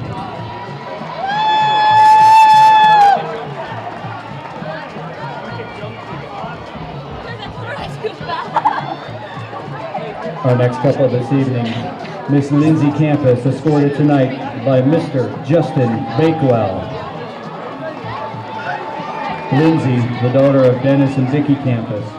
Lindsay has served as Vice President of the class of 2015 for the past 3 years and is currently President of the National Honor Society. She is a member of the swim team, musical cast, and TFIM. She spends her free time with her family and friends, works at Strategos, and enjoys watching Big Brother. Her future plans are to major in chemistry at a four-year college. Justin Bakewell, the son of Tom and Laura Bakewell. Justin's a member of the baseball team, soccer team, and golf team, where he has lettered in each of the sports. In his free time, Justin likes to hang out with his friends. Justin plans to attend a four-year college, majoring in accounting, and continuing to play baseball. Ladies and gentlemen, Lindsay and Justin.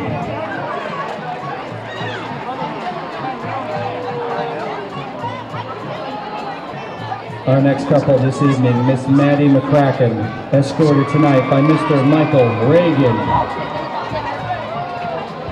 Maddie, the daughter of Mark and Teresa McCracken. Maddie's a member of NHS and the prom committee for the class of 2015. Maddie enjoys hanging out with her friends and spending time with her family. Maddie plans to attend a four-year university majoring in chemistry. Michael Reagan, the son of Al and Karen Reagan. Mike is a member of the boys golf team. He enjoys racing motocross, hunting, and hanging out with his friends. Mike plans to attend the apprenticeship program at the Carpenters Union upon graduation.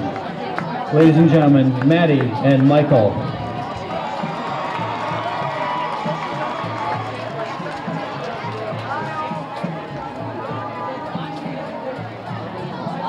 Our next couple this evening, Miss Natalie Perry, escorted tonight by Mr. Derek Bakewell.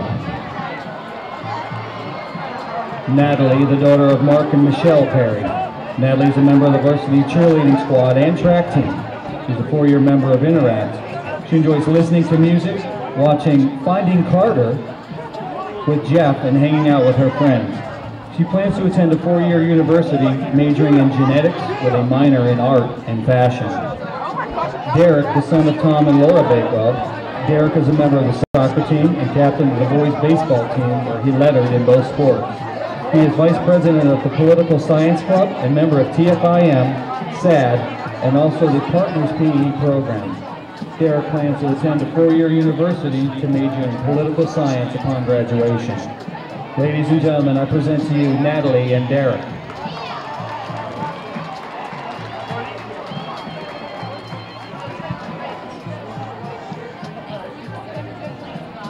Our next couple this evening, Ms. Jillian Radakovic, escorted this evening by Mr. Brandon Kreitzer. Jillian, the daughter of David and Leslie Radakovic. Jillian was a member of the cheerleading squad for 2 years. She enjoys working out and spending time with her friends and boyfriend. Jillian plans to attend a 4-year university and major in physical therapy. Brandon, the son of Patrick and Denise Kreitzer. Brandon is a member of the football team, baseball, and basketball team. He enjoys listening to music, playing video games, and he also likes going to concerts and camping. In his spare time, Brandon likes to spend time with his family and friends. Ladies and gentlemen, Jillian and Brandon.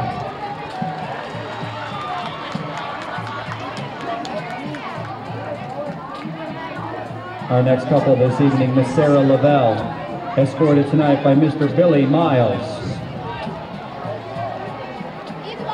Sarah, the daughter of Tom and Jean Lavelle, is a captain and 4-year member of the girls golf team and a member of the girls basketball team. She is a member for the boys baseball team and was offensive MVP for the Powder Puff team. She is also secretary for the National Honor Society. Sarah enjoys being with her friends, plans to attend a 4-year university to major in mathematics and business. Billy, the son of Billy and Kara Miles, is a member of the football team and boys baseball team. He was named to the 2013-14 Student Athlete All-Academic Team. He is a member of SAD and the EFHS Fitness Club. Billy's future plans are to attend a 4-year university and major in athletic training. Ladies and gentlemen, Sarah and Billy.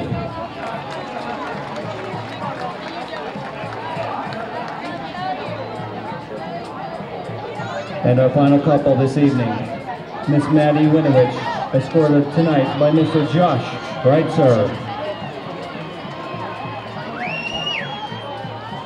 Maddie, the daughter of Mark and Tiffany Winovich, is a member of 15 clubs and organizations.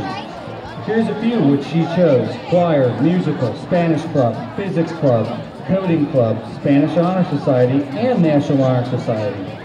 She is head editor of the school newspaper and co-editor of the yearbook. Maddie plans to study journalism at an accredited university upon graduation. Joshua, the son of Patrick and Denise Kreitzer. Josh is a member of the football team, a sport he loves to play. He is also a member of the track team. Josh loves to watch movies, go camping, fishing, and loves the outdoors. Josh currently works at Home Depot in the garden department and enjoys hanging out with his friends and family. Josh plans to attend college, where he will major in pharmacy. Ladies and gentlemen, Maddie and Joshua.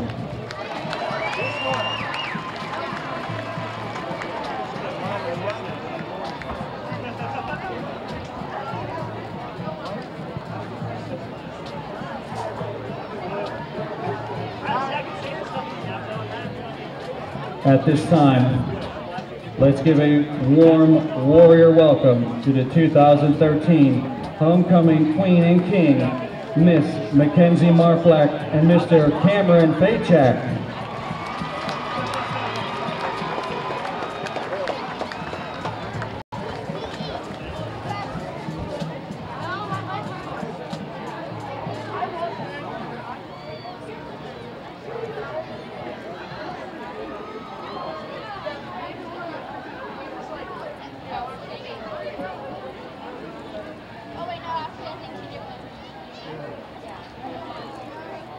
And now, this year's 2014 Homecoming Queen, Miss Dominique Carner.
And now, this year's homecoming king,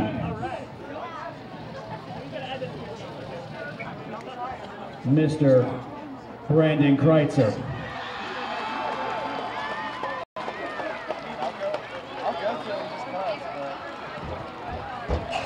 Ladies and gentlemen, let's give a warm round of applause for all court members and this year's 2014 homecoming queen, Ms. Dominique Carner, and the king, Mr. Brandon Kreitzer.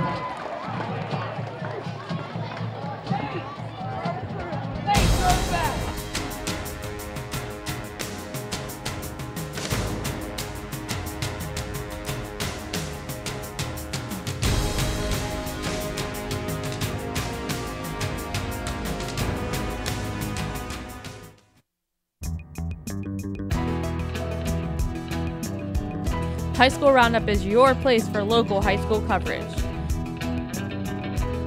From highlights of the game of the week to all of the scores and standings from around the region,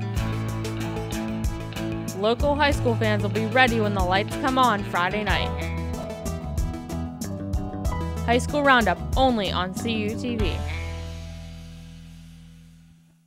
CUTV News Center brings you the best in local news, weather, entertainment, and sports. A new building is being constructed and it is estimated. We take a look at our local temperatures for this morning. Right around Du Bois, we have 38 degrees. Swimmer Diana Nyad and former pro hockey player Sean Avery. With the PSAC preseason poll. CUTV News Center, live, Thursdays at 5. The Multimedia Access Center is an open lab where California University students can work on an assignment, attend a workshop, print a document for class, or take advantage of a variety of services such as large format printing, web development, and graphic design. Located in the renovated Natali Student Center across from the student bookstore, the Mac Lab is also your home for OrgSync support and services. For hours of operation or for more information, stop by the Mac Lab, visit our website, like us on Facebook, or follow us on Twitter. You can relive all of the action from your favorite CUTV program today.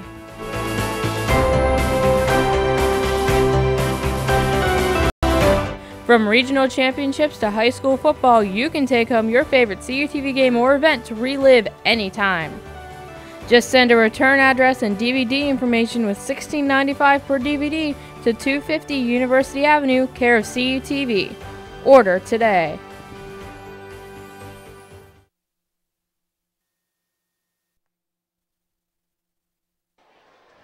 Welcome back to Warrior Stadium in Elizabeth. Your score, Elizabeth forward 26, Uniontown 6. We are now officially halfway home through the 2014 Whitfield football season. Matt, I believe we have the halftime stats. And we do coming up here, but Elizabeth Forward, you'll see that right here, 255-75. That tells you about, but look at this set here. No passing yards for either team. I don't think I've ever seen that. But 255, one turnover for Uniontown. That was that fumble late right before the half ended. But again, 6 penalties for 40 yards. Uniontown has got to watch there. 12-6 first downs. And then again, another gaudy stat, 17 minutes to 6 minutes for Uniontown. It's been the EF show so far. It certainly has. Jake Myers, 163 yards on 16 carries. And the quarterback, Steve Marinick, 8 carries for 102 yards. Of course, Damon Madsen helping us out with the stats this evening. Also want to thank Steve Flynn from the Herald Standard also for clarifying some of the stats for us this evening. And we also have for Uniontown, Arian Washington with 65 yards on 19 carries. And we have highlights coming up, and let's take it away, Matt. And so we'll see right here, right off, you'll see it's been, the EF has pounded the ball with that man right there, Jake Myers. You'll see, look at that circle button on the PS2 right there. cuts it up the middle, and I'll tell you what, he hasn't broken a long run for a touchdown, but he is coming pretty dang close to it. He just continues to run. He's been running left, he's been running right, he's up the middle here, and you'll see Uniontown coming up here, bit of a snafu on the play here. This was a fumble. It set EF up there at the end of the half. And CEF, they've controlled, they've run it. Look at this. We've seen dual threat quarterback Steve Mayernick cutting to the corner here, plows over 2 guys in the end zone. He's got 2 touchdowns. Jake Myers has 2 touchdowns. So it's been a really balanced rushing attack. And you'll see, here's Mayernick again. He's been really faking Uniontown out with those play action here. And look at that. Nice little spicy move over the Uniontown defender there. He's got 6 right there. That was his 2nd touchdown. And we'll see. This was Uniontown's score. That was quarterback Phil Mosley. Little bumper car action there. Bounced off his lineman, but no EF defender got him, so he went around 4-6. And then here is... That's the last touchdown of the first half? No, it's not. I'm sorry. That was actually not a fake punt, but a wildcat there by Brandon Barr. Got a EF, a big first down there, which set up the final touchdown before the half. Jake Myers from 6 yards out. He has 2 touchdowns. And then here is the fumble. Here's the fumble that set up EF. EF got another chance before the half ended. And then also it was homecoming tonight here at Elizabeth Ford, one of the best events in high school history. That is Dominique Carter being crowned the homecoming queen. Brandon Kurtzer, not pictured, named the homecoming king, excuse me. Congratulations to Dominique and Brendan on such a high honor for the Elizabeth Forward homecoming court, as it is going to be Barr kicking off, and that goes out of bounds. That's the 3rd time we have seen that from Elizabeth Forward this evening, but Uniontown able to capitalize on one of those kicks. The 2nd time, not so much, and it looks like John Fortuna, the head coach of Uniontown, going to say, make them kick it again. It worked once, why not do it again? So EF trying to do it. They keep trying to go to that squib kick. It's worked half the time. Maybe we'll see them try to kick it downfield, but Uniontown trying to get that opportunity for one of their deep backs set there. Brandon but Barr kicking off. Barr will try again here on the multi-threats. He's listed as a wide receiver on the roster, but again, we normally sometimes will see a wide receiver play kicker. So we'll see what they do here. See a lot of players playing a lot of different positions in any level of high school football, whether it's quad A or single A, and there's another squib kick. It's going to be scooped up at the 38-yard line, and what a stop by John Devine, as I believe that was Milana, number 3 for Uniontown on the return, but that gets the Red Raiders at the 47-yard line. So really a net gain of 7 for the Red Raiders. For the Red Raiders as far as field position by taking the penalty, making them kick rather, instead of taking it at the 40. That was a huge hit there. Still dangerous there. I saw his knee go back a little bit, but he looked like he walked off. No injury assessed after that, but a good solid hit there. Yeah, that was a clean hit, I might add. So let's not. Anyway, it is 1st and 10. There's a fumble on the play, and Elizabeth Forward has it. Mosley just mishandling the snap, and the Warriors recover. So 6 seconds into the 3rd quarter, the Uniontown Red Raiders with their 2nd fumble of the game. And that is dating back to that 2nd quarter, 2nd straight possession. They've had a mishandled snap, and you see Elizabeth Ford there. That was their fullback and linebacker, Mike Hermison, with the recovery there. And Elizabeth Ford, they're just going to set up shop. It looks like about the Uniontown 46. And Uniontown, they needed to come out and make a statement, and they just turned the ball over again. 2nd turnover. That was Matt Hermison. I mean, this is a fine stadium here in Elizabeth Forward. Sometimes the lighting plays tricks with our eyes. So you're doing good, Matt. Yes. You always do. Thank you. Out of shotgun. Hand off. It is actually a keeper by Marisick. 35, 30. Down the sideline, 25, 20, 15. He is knocked out of bounds by Cody Yanklick for the Red Raiders. That's a big gain for the Warriors. 1st and 10 from the 12. And Mayernick picks right off where he left off using that. He keeps faking out Uniontown here and has the legs to do it. Outruns Phil Mosley there, and all he just needed was one man to beat, and credit Yankovic pushing him out of bounds there and preventing a score.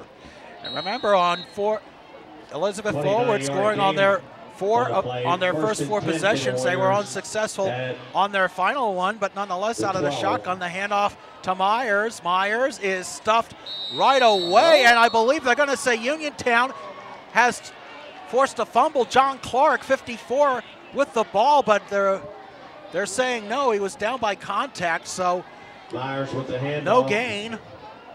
Haven't said much about Myers, rather, excuse me. He's 2nd and 10. There was no whistle, so that's why Uniontown kept trying to go there. That was John Clark who came out with the ball, but it looked like that Myers' knee was down. Yes, the officials have a far better view than we do up here on press row, but nonetheless, there's the handoff to the fullback, Hermison.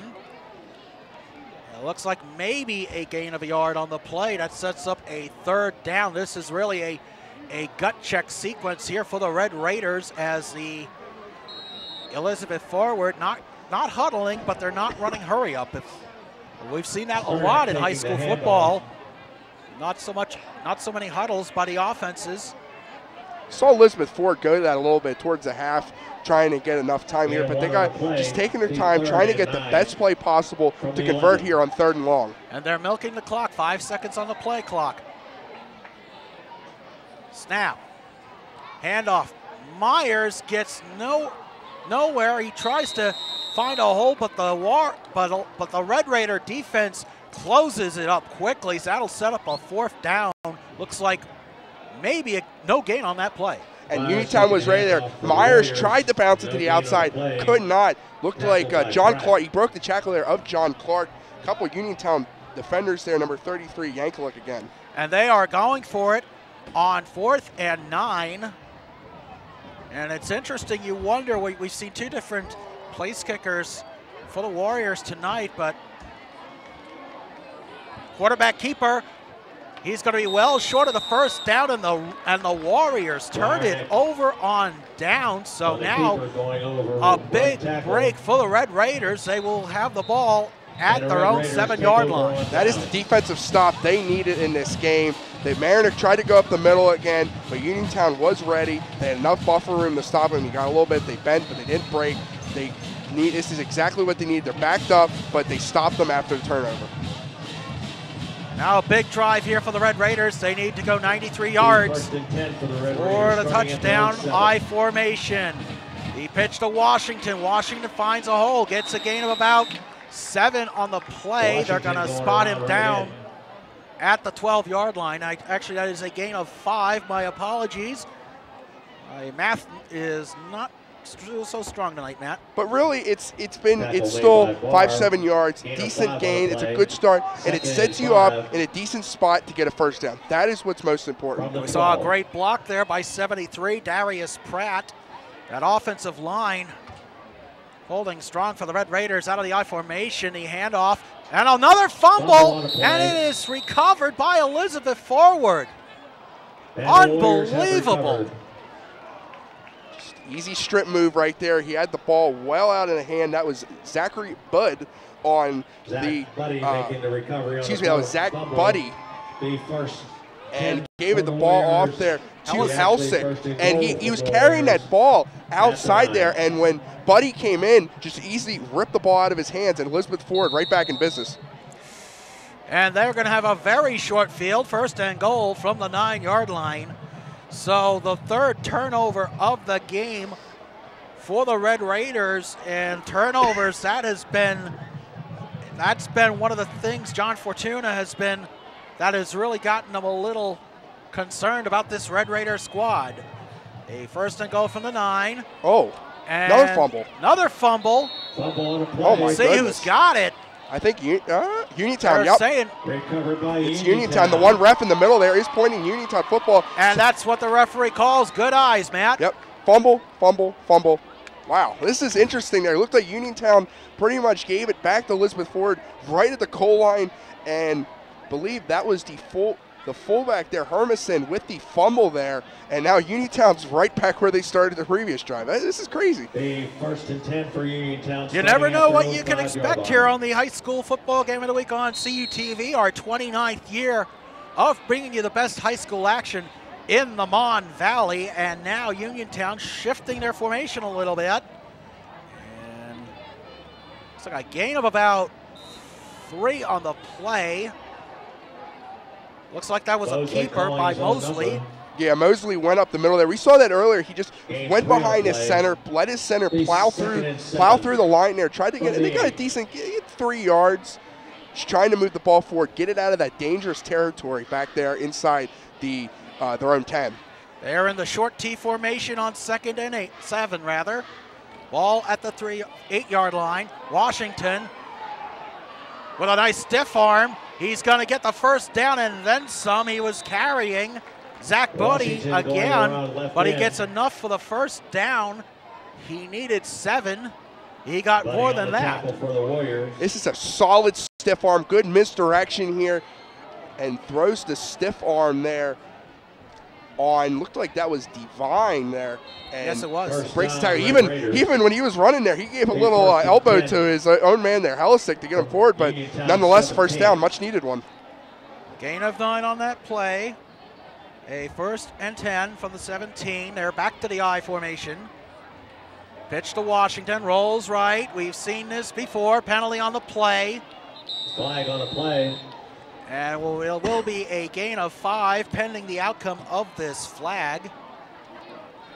And it's a hold against Uniontown. Preliminary calls holding. So that's penalty number 7 for the Red Raiders. They had some momentum going there, but as we've seen most of this game, they've had some, anytime they've tried to drive the ball down the field, except for that one touchdown drive, something's happened. They've had a penalty or a miscue, a fumble. They're just trying to take these opportunities. Again, Elizabeth Ford has had a turnover of downs and a fumble inside their own 10-yard line. They need to take advantage of these turnovers if they have any shot at getting back into this game.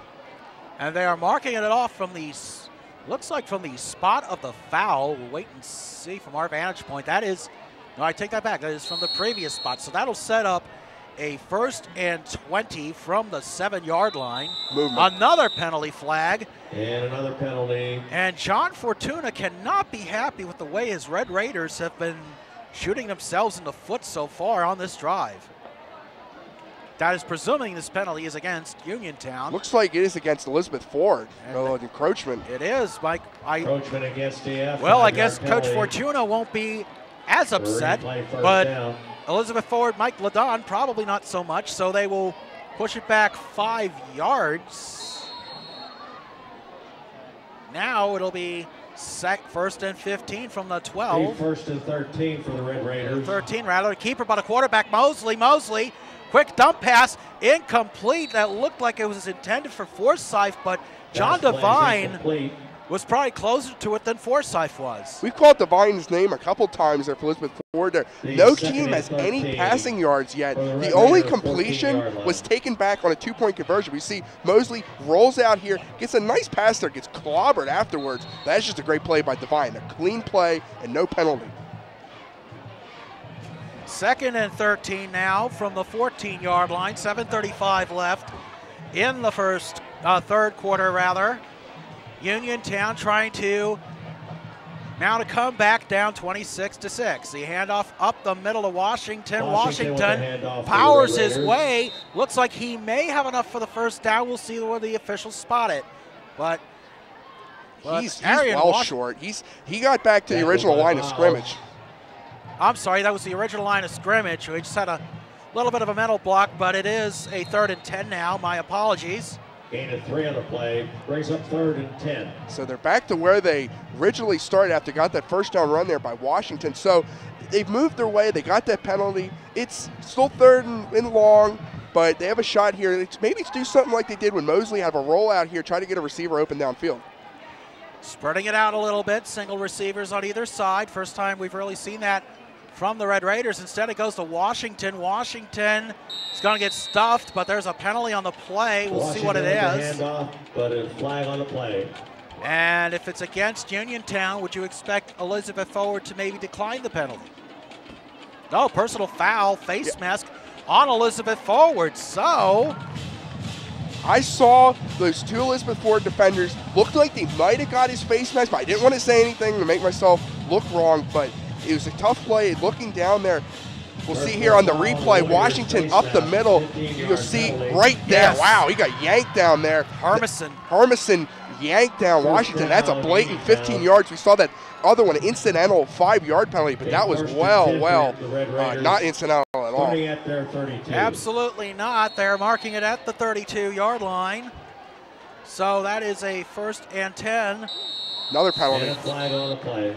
I'll tell you what, I would not want to be doing laundry tonight with this officiating crew, but at least it's a turf field, so there is that. But nonetheless, it'll be a dead ball prior to the snap, encroachment on Elizabeth forward. So now the Warriors are shooting themselves in the foot with some rather unfortuitous penalties.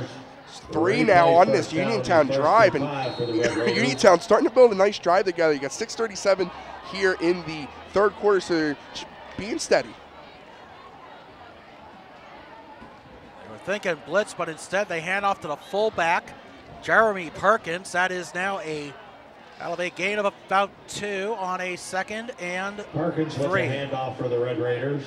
Perkins up the middle, changing it up. We've seen a lot of Washington on this drive here, but they use Perkins up the middle. They've done that. It's worked, you know, and now it's a second and 3 in manageable. That's important. It's manageable. They get a new set of downs here. Ball will be spotted at the 39-yard line. 5:56 left in the 3rd quarter. The handoff, no, Mosley's going to roll out to his left, and he is going to get taken down well behind the line of scrimmage by Josh Krautzer. That is a loss of calling his own number. Quite a bit. They're going to mark him at the 25-yard line. Looks like a loss of about 14. And you see Mosley trying to get outside here, but he had no chance there. Looked like that was Miles on there. Got him by the horse collar, but that is not a penalty in high school. But it's just a good play there by Miles, throwing and setting the momentum back there. So now instead of 3rd and short, it's 3rd and long. It's going to be 3rd and about 3rd and 16 from the 26-yard line. Ball basically spotted in McKeesport for all intents and purposes. So a big play here for the Red Raiders. They are going back to the short T formation. Mosley fakes the handoff to Washington, rolls right, looks, fires, pass complete to Perkins. Perkins at the 35, taken out at the 36-yard line. That is the first completed pass for either team today, but the Red Raiders fall short, so they will punt it away on 4th and 6. We see Mosley again rolling out there. He had his receiver Perkins open there, the fullback, trying to get a big hit there over Brandon Barr, but Barr had none of it. Good open field tackle and forces a Uniontown punt.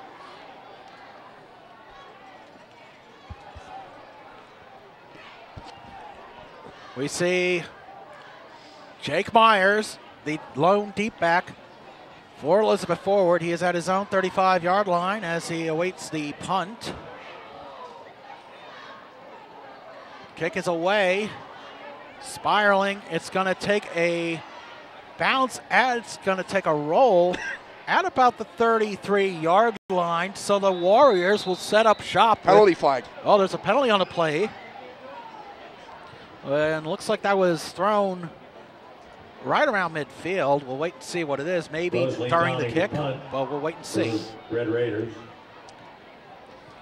And if that happens to be against, against Elizabeth forward,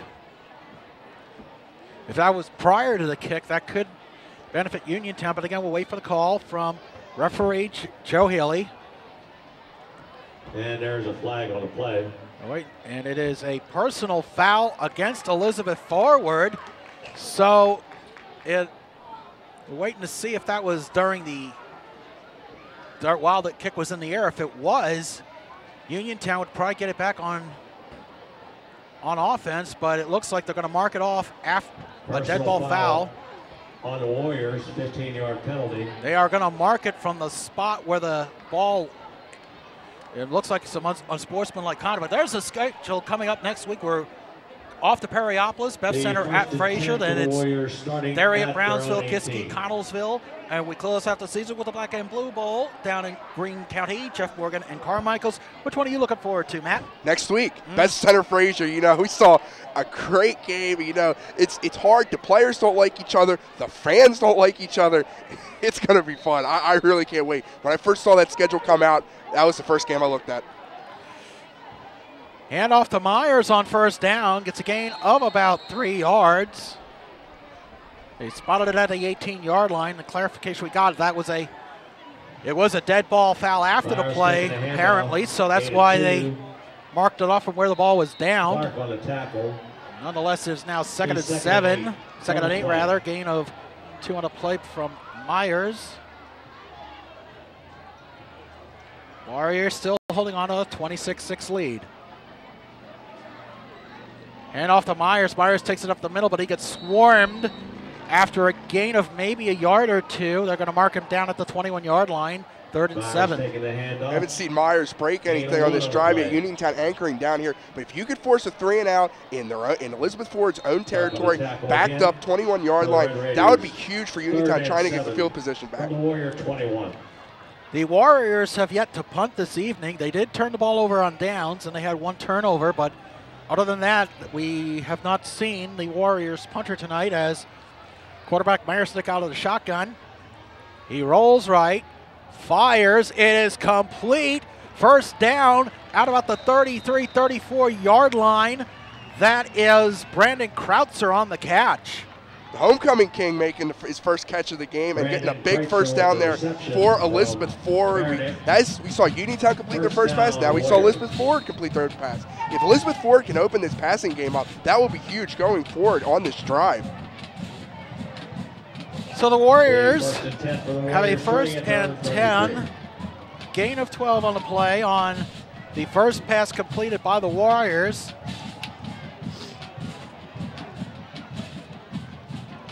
Quarterback keeper, pitch instead to Myers. Myers with a gain of about 6 yards before he's pushed out of bounds by Cody Yanklick.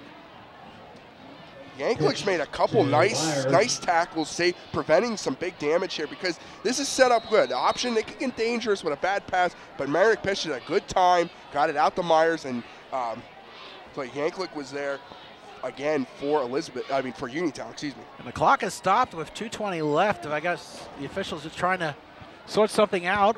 It's hard to tell from our vantage point, but looks like maybe an equipment issue. We see one of the trainers for Uniontown coming out, I guess being sent back to the sidelines. So looks like we will resume action after the gain of 3 yards. Darius Pratt was shaken up, and he is right down on the sidelines there. So that was because of the stoppage of play there. It's looks like a tough break there for Uniontown. We're back to live action. Quarterback keeper, and he is stuffed almost behind the line of scrimmage. Looked like that might have been John Clark. Yes, it was. John Clark just flying through the easy pass lane. No gain. Clark right up the gear. Oh, that's a great punishing hit. That's a statement. Hit him like a truck. I mean, we're quite a distance away from the field here in the press box at Elizabeth Forward, and I felt that, it seemed like. But anyway, back to throw. It is incomplete, intended for Krautzer. So now we will see Elizabeth Forward likely punt on 4th down. And Elizabeth Forward will be punting for the first time. It looks like they're right idea to get it out to Krautzer there, but just out of the reach, just out of bounds. So see Barr come out. Looks like Barr's going to come out the kick. He was lined up for that. It looks like a fake punt if they use it. Punt for the Warriors. And it is a fake punt, Matt. Good call. Barr, 40.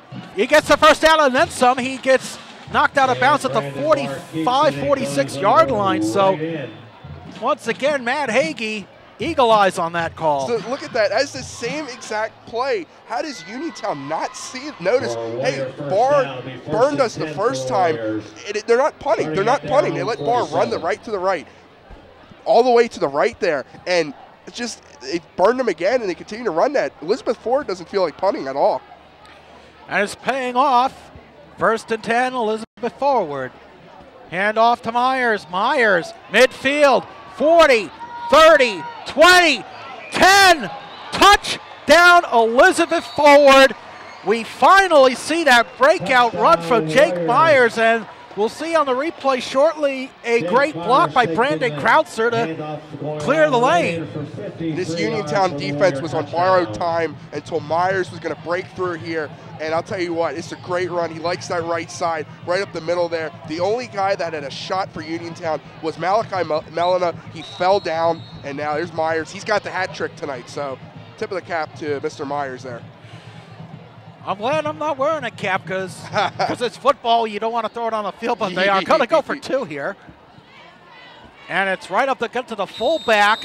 It is the 2-point conversion by Hermanson is good. 1:24 left in the third quarter. Your score, Elizabeth forward 34, Uniontown 6.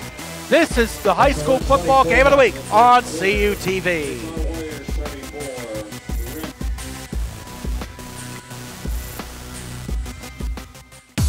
Save preset 1 for CALU's best music. More music in the car. More music in the door. More music everywhere. This is 91.9 WCAL Power 92. The home of the Vulcan Nation. Playing CALU's best music. 91.9 WCAL. WCAL Power 92.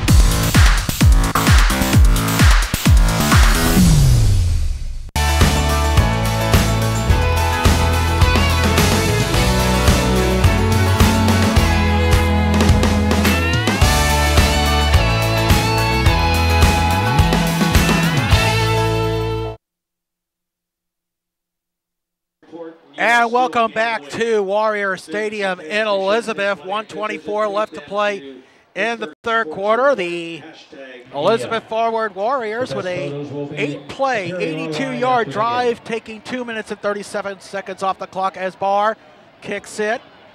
Barr with the kickoff. And it is, I thought maybe the Uniontown player touched it. Yes. He touched it. Yes. That ball was going well out of bounds. No reason there for Forsyth to touch the ball there. They trying to check to see if there is a flag, but start 1st and 10 at their own. Forsyth definitely touched it. He definitely had got a paw on it there. He looked like it was his left hand. So instead of having EF kick over for the 4th time again, Uniontown's going to start on their own 22.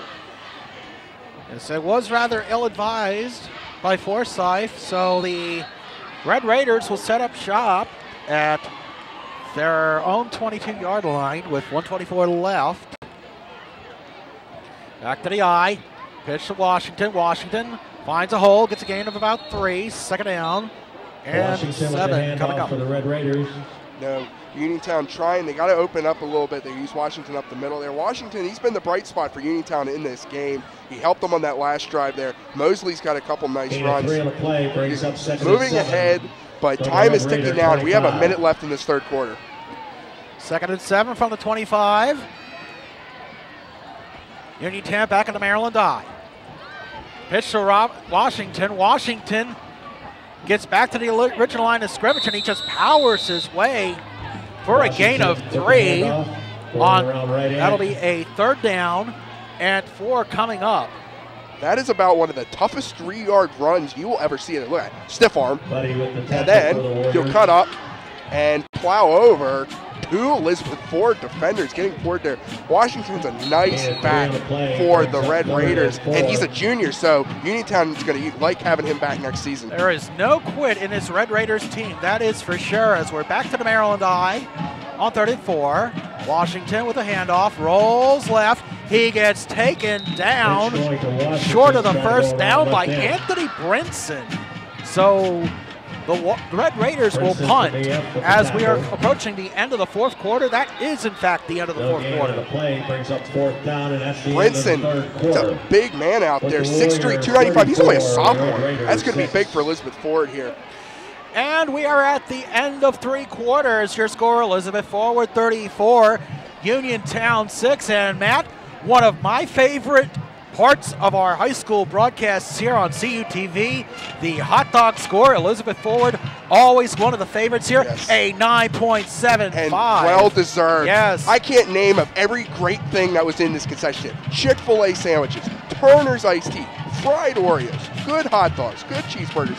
This is going to be tough to beat. I couldn't believe how much food I had coming from band, carrying up here. It's a great concession stand. I can't say enough. I'll tell you what, the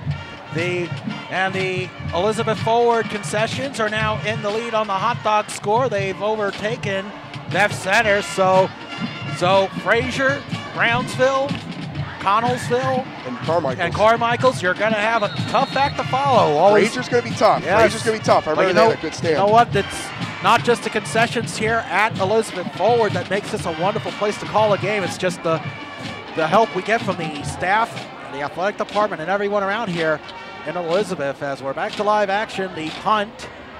Myers calls for a fair catch. He will field it at the 37-yard line. That's where the Warriors will set up shop with 11:54 left. They are very close to the running clock here. Jake Myers calling for a fair They had a 9-minute drive against, you mentioned Trinity.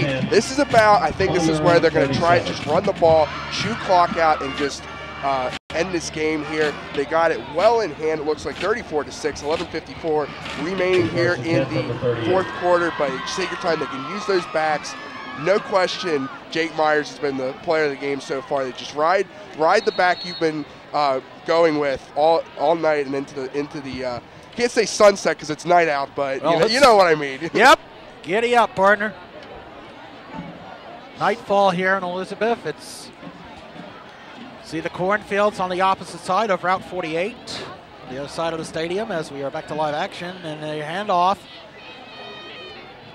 That is Malloy.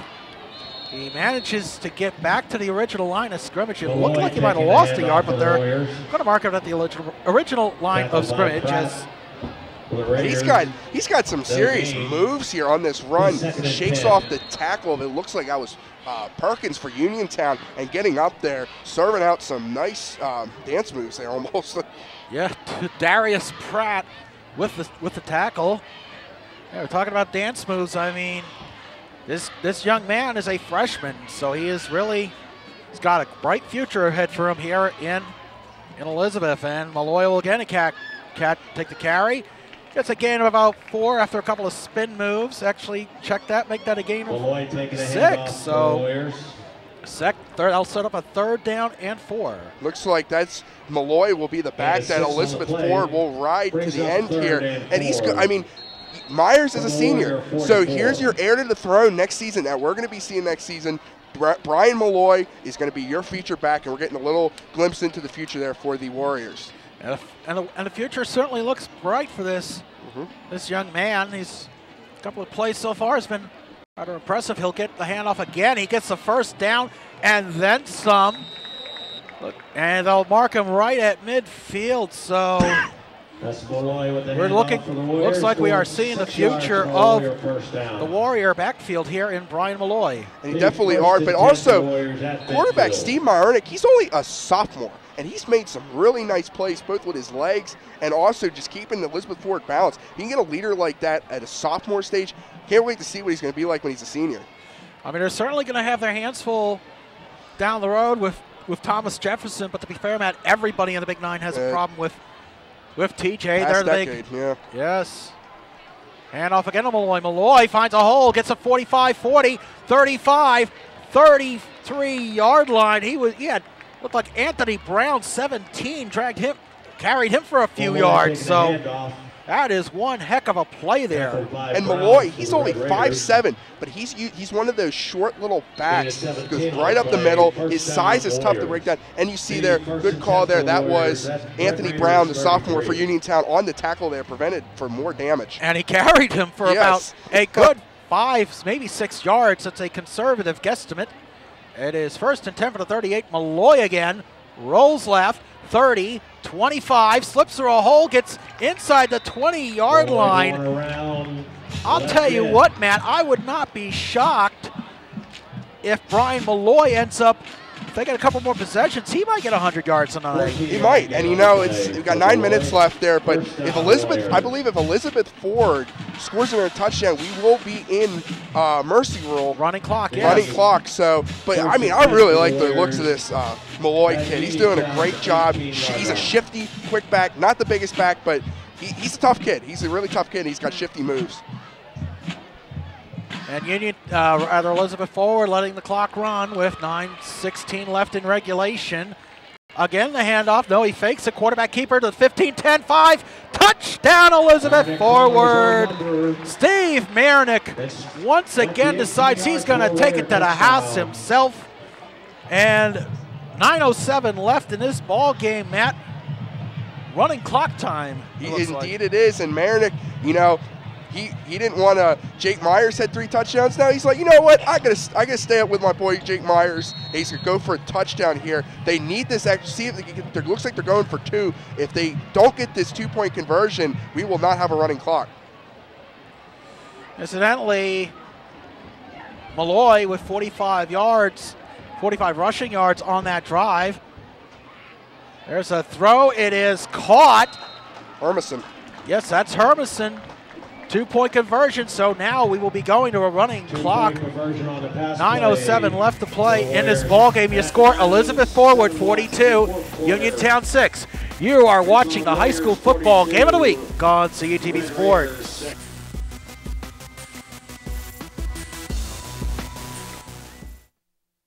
First published in the 1880s, the California Times is the oldest student media at California University.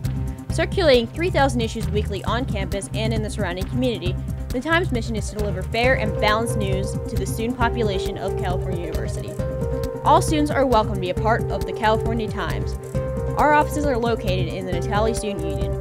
Keep up to date with the Times online at www.caltimes.org, Facebook, and follow us on Twitter. 29 down. 4 letters to describe excellence in college television. I know. CUTV, California University Television.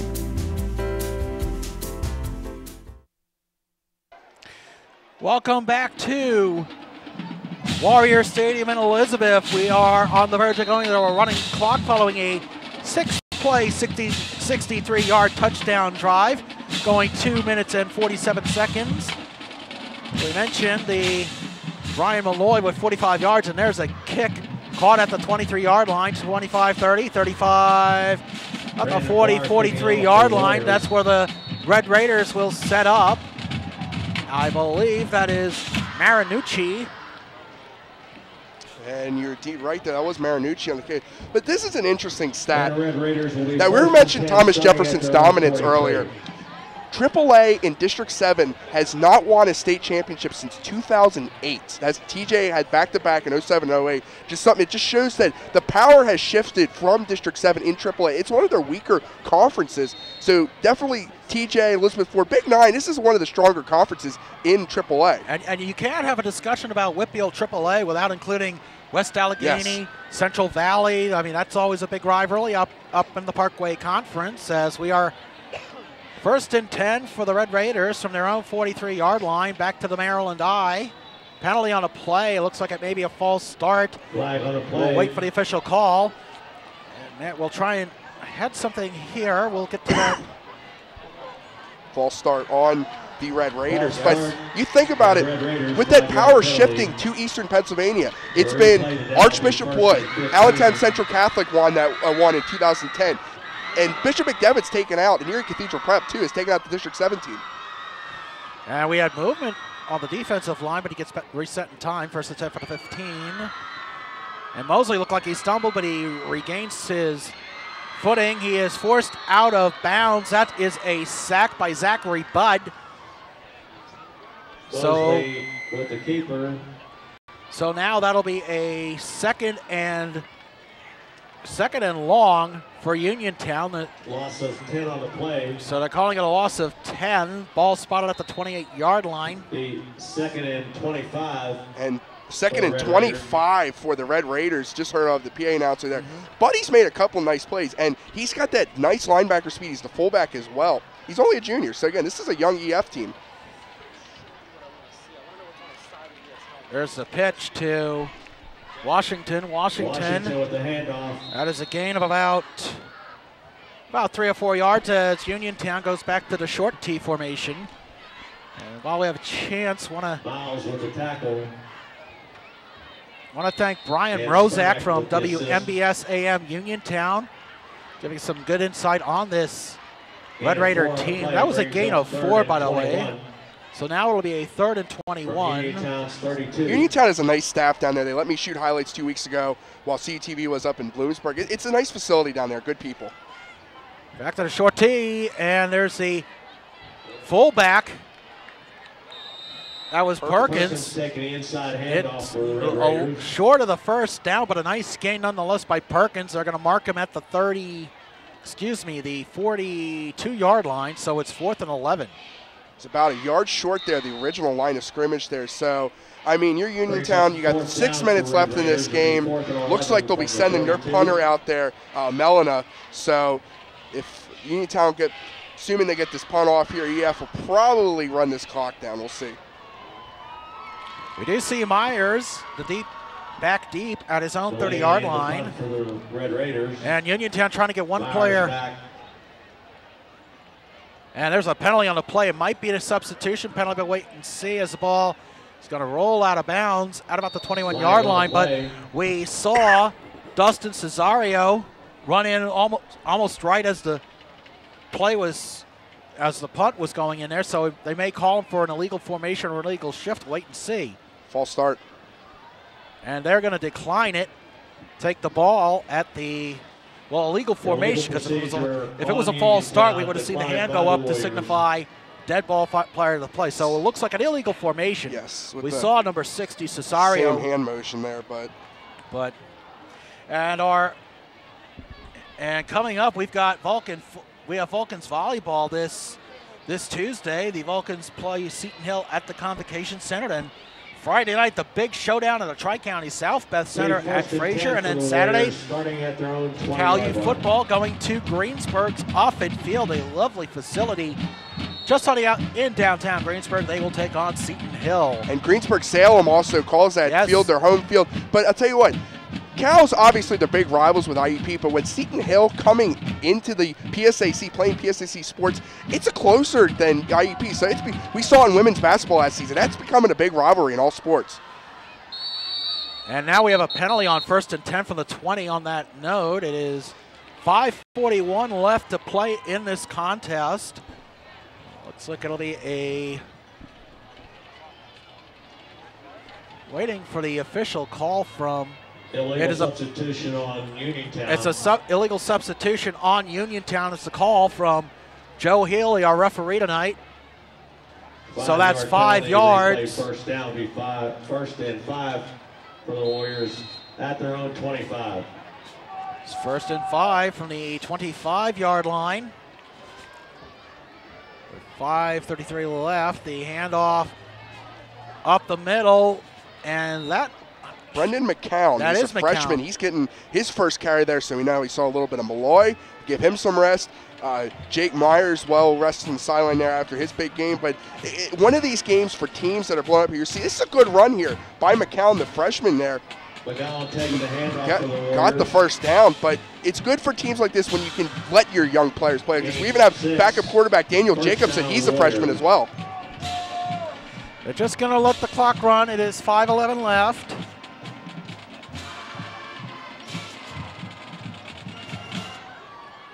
And again, the gain of about 2 yards by Brendan McCown. So that will now set up a 2nd down and about 8. It's good seeing, like I was mentioning earlier there, you get McCown in, you got guys like Jacobson, get that experience you needed inside there. So eventually that's going to be your day to shine on varsities in the near future here. So you get those experience in those freshman, sophomore years when you're the backup and on the bench. Every play means a lot for these young men. 2nd down and 7 is the call. It'll be at the 34-yard line. McCown again. Runs up the middle. He's going to get about 4, maybe 5 yards on the play. That'll set up a 3rd and short. Just going to go just simple handoffs right up the middle, up to McCown here, getting these carries here, set up about third and 3. Yes. No, 2. Correction. It was a gain of 5. 3rd and 3. Penalty flag. Well, now we have a penalty. And a flag on a play. Wonder if it was 12 men on the field, because we saw 72 Giannopoulos trying to get off the field, but we'll wait and see what the officials say. And, you know, Matt, you were talking about Eastern Pennsylvania. People remember District 3, which is your neck of the woods. They wave the flag off, but District 3, that's out your neck of the woods. They now compete in the western side of the bracket. They've been doing that for about, I'd say, 8-9 years now. That's something they implemented around 2006. I know the State College would be implemented in, but it's definitely a change. They did a lot of redistricting.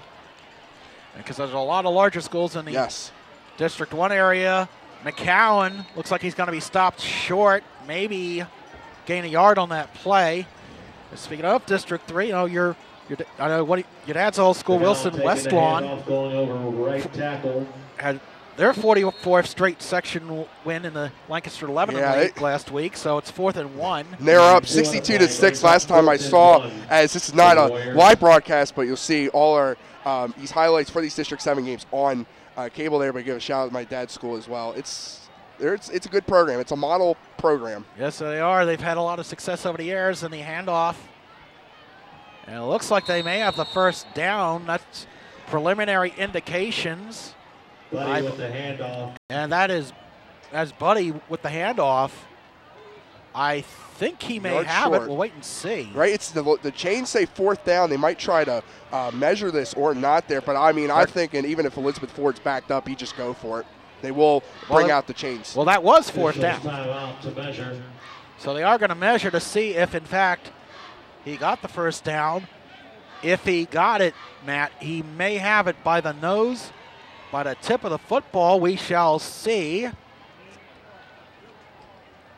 Getting back to how that Western PA, Eastern PA things works, in Quad A and AAA, the bigger things, the District 3 champ will play the winner of out of District 7, District 10, and that's something District 7 struggle on with Erie Cathedral Prep. He is short. He is short, so Elizabeth Forward will turn it over on downs. Another team out of, had a nice comeback out from Lampeter Strasburg. The Red Raiders take over on down. And there's our Twitter handle, at CUTV_PA. The last couple of weeks we've been promoting our broadcasts here on Twitter. There's also been another web, so you can log on, find out what's new and exciting in the world of CUTV. We also want to take this opportunity to thank the Pittsburgh Sports Report for retweeting and promoting our broadcasts through Twitter. It's always greatly appreciated, and the same with MSA Sports, the Pittsburgh Sports Report. Last couple of weeks they've been promoting two of our games. New quarterback, it's Milana. It is Milana. First down for the Red Raiders. That is, looks like Brandon Burton, 26, a new running back. And as for Elizabeth Ford, this game, it's well out of reach. We got 2:39 remaining here. But even when you're down, you can still get that experience going forward. You know, Uniontown, it's basically, with Lyric Ellis out, it's quarterback by committee with using with Mosley. Can switch Melina up a little bit. They got a lot of quarterbacks on this roster. Let's see, Kane Fry is a freshman. There was no gain on that last play as the clock runs, 2:19 left. That is Marinucci on the carry, gain of about 3. That'll set up a third down. Mariucci, another one of those young backs coming in for Uniontown. We also seen him on defense a little bit as well, but now you get to see him on offense here. 3rd down and 6. Let's see what Uniontown can do. Run brings up 3rd and 6 for the Red Raiders. 3rd down and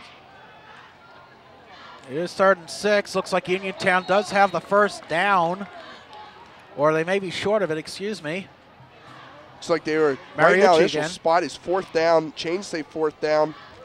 So obviously, no punting here. Uniontown going to try to get another first down here. You got 1:32 remaining in this game.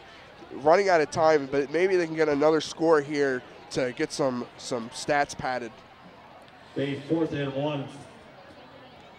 So a 4th and 1 with nothing to lose here for the Red Raiders, as we are approaching the final minute of the game.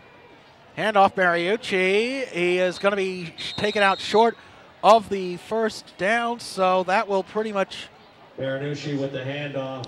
That play was pretty much blown up from the beginning. Mariucci was a bit of a snafu on the handoff there, so he was trying to get around there. Almost made a nice job to get that 1 yard, but good stop for Elizabeth Ford. That's a lot of second-string Elizabeth Ford defense out there, so kudos to them. Nice job. And while we have this change possession, we were talking about back in District 3, your old neck of the woods, they had a Hail Mary win from Lampe to Strasburg, defeating Solanco 45-42 last week in Lancaster-Lebanon Section 2. A lot of good teams out of Lancaster-Lebanon area. I mean, I remember back in the day, Mannheim Central, one of the great AAA teams. They still are. Mannheim Central, Mike Williams, he's a legend there. You got, there's a 3-horse race back in District 3, but in District 7 here, this Big 9 conference is really tight, and these playoff spots are going to be very important. And penalty flag. He's trying to take a knee. That's a delay of game. The play clock ran out with 39. But nonetheless, a big statement win for Elizabeth Forward on this beautiful Sunday night here.